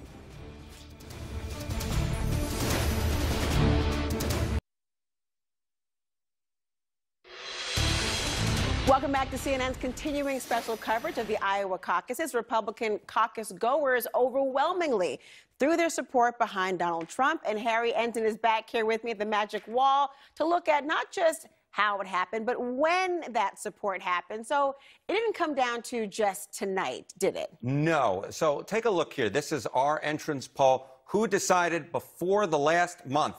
And we've been talking this entire caucus and primary season, Laura, about the fact that the Donald Trump supporters are locked in. Look at these folks who decided before the last month. Look at the share of the vote that Donald Trump got. He got 66% of that vote. Ron DeSantis at 17, Nikki Haley at 12. Keep in mind, this 66% is considerably greater than the 51% he received overall. So the fact is, we've been talking about these Trump voters. There's not going to be anything that's going to move them off of Donald Trump. This very much agrees with this statistic, this idea that the Donald Trump voters have been with him since the very beginning, and those who decided over a month ago, 66%, that's the percentage of the vote that Donald Trump's got amongst them. 2/3 of that vote, my goodness gracious. You know what this tells me? Number one, the whole campaign strategy of, say, a Nikki Haley, a Ramaswamy, Hutchinson, DeSantis is totally different here. If you think that everything is going to count, he didn't even really actually campaign Trump in Iowa compared to them. And now, I mean, look at this month. Just think of how they already knew what they were going to do before they even came. Right. So, you know, the massive difference, if those who decided more than a month ago went 2/3 for Donald Trump, those who decided in the last month were basically waiting. 75% of them went with someone other than Donald Trump. Nikki Haley, of course, has, quote unquote, had this surge momentum. She led with 32%. But Ron DeSantis right here with 29%. Trump picked up that 25%. But the fact is, this, I think, is going to be the big question going into New Hampshire, going into South Carolina, going into Super Tuesday. Can Nikki Haley do better amongst those voters who decide at the very end? Maybe they're looking for that Trump alternative, and they're trying to decide who the strongest Trump alternative will be. Here was the issue. In this poll, this group of voters who decided in the last month only made up about 1/3 of caucus goers. The vast majority of caucus goers were those who decided a month or longer ago, and those voters went 2/3 for Donald Trump. Just winning amongst this group, unless you're going to win overwhelmingly, that is not going to work. And this is a big reason why Donald Trump was able to win such a large win this evening, is because overwhelmingly, number one, those voters who voted in these caucuses, cast a ballot in these caucuses, decided more than a month ago, and overwhelmingly they went for Donald Trump. Those who went this month, this is not going to work for Nikki Haley in New Hampshire. It's not going to work for Ron DeSantis in South Carolina and beyond. Simply put, these other Republicans are going to have to do better, because this Trump base that we've been saying forever is so locked in, Laura. It really does seem locked in based upon what we saw in Iowa. This doesn't mean there's a surge. This doesn't mean that she's doing better in the last month. This says that people just finally said, okay, fine, her. That's, I think, exactly right, which is we've seen all this enthusiasm throughout the campaign. If you're deciding to vote for somebody, you know, a month or more in advance of the caucuses, you really like that person. If you're deciding the last month, you're trying to figure out, okay, we don't really like Donald Trump.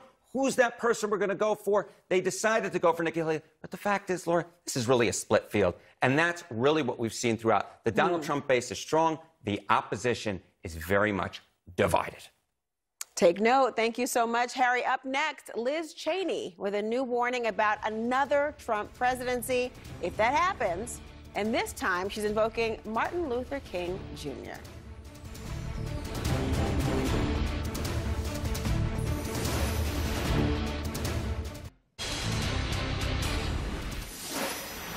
Well, this year's Iowa caucuses overlap with Martin Luther King Day, and Liz Cheney found meaning in the calendar and used this occasion to repeat a warning to the country, saying that voting for Trump is a vote to dismantle Dr. King's legacy.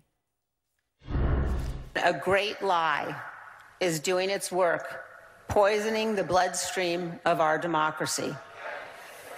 A former president refuses to acknowledge that he lost, and he has convinced millions that our elections and our democracy no longer work. He threatens the foundations of our nation and everything Dr. King persevered to save. Incredibly strong words. Is it compelling, and to who is she speaking in particular? Bakari, what do you make of this? Andre Dickens was in the background, the mayor of Atlanta. So she gave this speech in Atlanta, Georgia, which I didn't know about. That context matters. It goes to show that I think Liz Cheney may be up to something. I think there's probably a little bit more than meets the eye in terms of what her future endeavors and plans may be. What are you suggesting? Running for office? Maybe. But I think she may be the third party type of candidate that whets the appetite of conservatives. But regardless, it takes a lot of courage to speak out on things like that. A lot of people remember Dr. King as some docile individual. I don't really even like to talk about him too much because his legacy has been so whitewashed. But he would appreciate somebody speaking truth to power from a pulpit on a day like today about an issue that's that important, such as a threat to democracy. And so she did Dr. King's legacy well today. When you think about that, I mean, we talked earlier in the program about who could potentially be a running mate, and then we talked about, well, who could possibly be that carrot for voters, like independents in particular, who might want somebody else. Is she staking her claim? Not to be Trump's VP, but maybe run on a third-party ticket, potentially. And, you know, there's talks of no labels and understanding they may potentially be looking for a female. And she certainly fits the bill and would be more than happy to do what she could to take out Donald Trump. The problem with a third-party ticket, especially no labels, that's going to help Donald Trump. I mean, that's going to hurt Donald Trump, Joe Biden more than anything. And to the question of this event, she was invited by the King Center, speaking at Ebenezer Baptist Church in Atlanta. Another thing she also went back on is pushing back on the faith leaders and the evangelical community that supports Donald Trump. And I took exception with some of the things that she said in that regard. And she talked about how some faith leaders have forgotten the first commandment to choose to use the pulpit to openly embrace an immoral, unstable, and depraved man who threatens violence and death. I understand where she's getting at, but to attack faith leaders, I think, was not appropriate. But her overall message was really going against those that support Donald Trump, because she does certainly and repeatedly has said she views him as a threat to democracy. Well, I want to unpack one earlier statement you made, though, because I think it's oftentimes people talk as like it's a given that any independent or third-party candidate takes from the Democrats. Do you think that's the case? Well, I think it depends on who. How about this case? With Liz Cheney, I don't think you're going to get Democrats voting for a Liz Cheney, but the independents is what we're talking about. The folks who might have voted for Donald Trump in 2016, but not in 2020. Where do they go in 2024? And in that case, it does hurt Donald Trump. I mean, can we just unpack what we just saw? That is Liz Cheney, one of the most conservative people in the Republican Party, daughter to Dick Cheney, the vice president, one of the most conservative vice presidents we've ever seen, at a black church on MLK Day because Donald Trump is that much of a threat.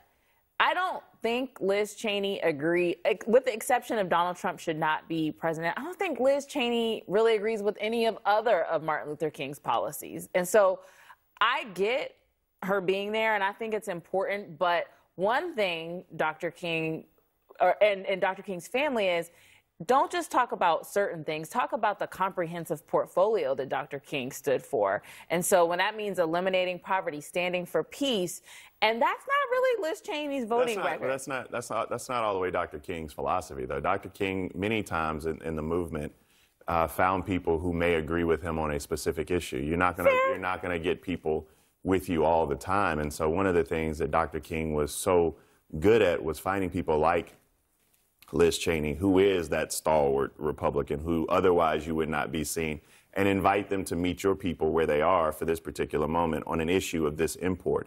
Now, she's not going to be with them on the earned income tax credit, right? She's not going to be with them on expanding. On most things. Almost everything. On 90% of the things. 99. But I think there's something to be said there. But there's a great value in it. You don't I'm not saying it's wrong. I'm just saying, like, let's just actually unpack why. Like, that is how much of a threat Donald Trump is that you can get a Liz Cheney to come in the pulpit of Dr. Martin Luther King. That's there's a healthy working divide that happens, right? I mean, when as a lieutenant governor, I ran the state senate, and you realize that everybody's only about 20% away, right, on even the most polarizing issues. I mean, you can go down the list one after another.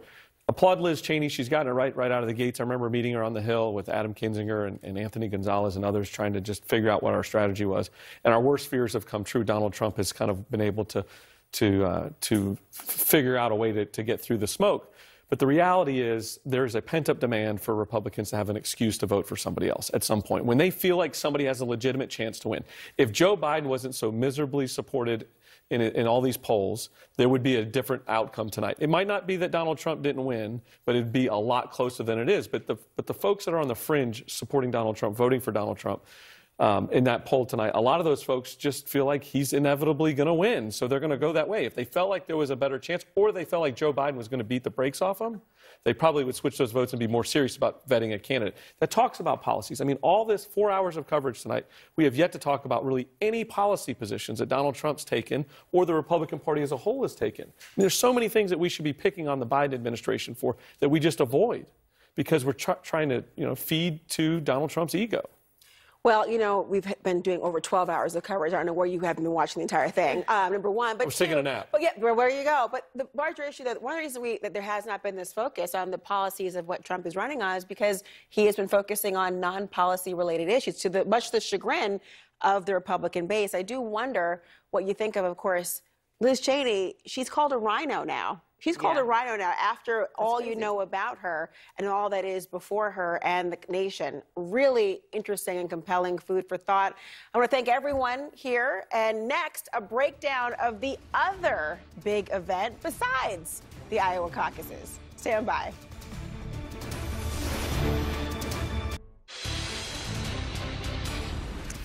Well, the Iowa caucuses were not the only major event viewers were watching last night. The Tampa Bay Buccaneers crushed the Philadelphia Eagles. Sorry, Jake Tapper. Picking up the last NFL playoff slot. Now, avid Bills fan Harry Enton has more about the playoff. Oh, my God. We've got shoe cam. Or is this sock cam, Harry? What's going on? I think it's sock cam, It's sock cam? All right, we got sock cam. With maybe an assist from shoe cam. So... the Buffalo Bills are, as you know, I live and die with them. I can't root for a political team, so I have to root for an NFL team. And I watch the NFL more than anything else. So I had split coverage earlier of our coverage at 4:30 and the Bills, who won this afternoon. Thank goodness gracious. So I thought that maybe we should just go through some of the odds of the divisional rounds. We had the wild card round. All the teams are set. So let's look at some of these divisional round matchups. And we'll start with perhaps the one of the easiest games to pick. This is the Texans at the Ravens. The Ravens, in my opinion, Laura, are the best team in the NFL, even better than my Bills, but we'll see what happens. The Ravens here are favored by 9.5 points. That's a touchdown plus a 2.5 extra points. So this means that the Ravens are the heavy favorite going into their Saturday matchup. Is that why you have this funny accent all of a sudden? Because they're heavily favorite? What's going on right now? What is it? It's 4:53 in the morning. I figure I might have a little, maybe it's like a mock Baltimore accent. I don't necessarily. It was very Cool Whip to me, but it's fine. That's fine. How about Packers versus, of course, I'm from Minnesota, so I don't like this at all. Well, you don't like the fact that the Packers are involved here. The San Francisco 49ers are one of the best teams in the NFC. And I should note that Anderson Cooper, of course, is a big fan of the Green Bay Packers. If you missed our segment on Friday night, he actually wore a Packer hat into Chicago. Not something I would necessarily advise. The Packers came out and crushed the Dallas Cowboys on Sunday, one of the greatest events ever in American history. But the 49ers are favored in this game by 10 points, so that's a touchdown plus a field goal. So the 49ers are heavily favored to defeat the Green Bay Packers. But, hey, you never know. If Anderson Cooper had on a Green Bay cheesehead, it would have really made the entire week a whole different thing. How about the Buccaneers and Lions? The Buccaneers. Eminem at the game? Yes, the Buccaneers and Lions. Eminem, a huge fan of the Detroit Lions. I almost said the Dallas Lions at nearly 5 a.m. in the morning. The Detroit Lions, he, in fact, did the voiceover for the intro for that game on Sunday night. The Lions are favored here. Keep in mind, the Lions have not been to an NFC championship game since 1991. That was back when Barry Sanders was running wild for them. But they are favored over the Tampa Bay Buccaneers. Though I should note, the Bucs are a great story. Baker Mayfield coming over. His career has been resuscitated in Tampa Bay. They were easily able to defeat the Philadelphia Eagles last night. Poor Jake Tapper, but Jake Tapper has a lot going for him. So the fact that the Eagles didn't necessarily win, that's perfectly fine by me. So the Detroit Lions favored by 6 points over the Tampa Bay Buccaneers. And again, they'll be played next Sunday. Does that mean, though, if Jake has a lot going for him, does he have the Bills socks like you do? Man, I missed the cue. You missed it. It was like just a millisecond off. Man. This is the team that Wolf and I are all over, the Buffalo Bills. We just need one Super Bowl win. One Super Bowl win. That's all I'm asking for. They are favored by 2.5 points. If they win the Super Bowl, Laura, I will treat you to any dinner you ever want. I know the entire city of Buffalo will just be ecstatic. How about a buffalo burger? A buffalo burger works fine. Buffalo wing. Buffalo I'm wing. a cheap date. Well, my husband doesn't agree. Harry Enton, thank you so much. Thank so you. nice to see you. And thank you all for watching our special coverage of the Iowa caucuses. CNN's coverage will continue with a special edition of CNN This Morning. It's coming up next.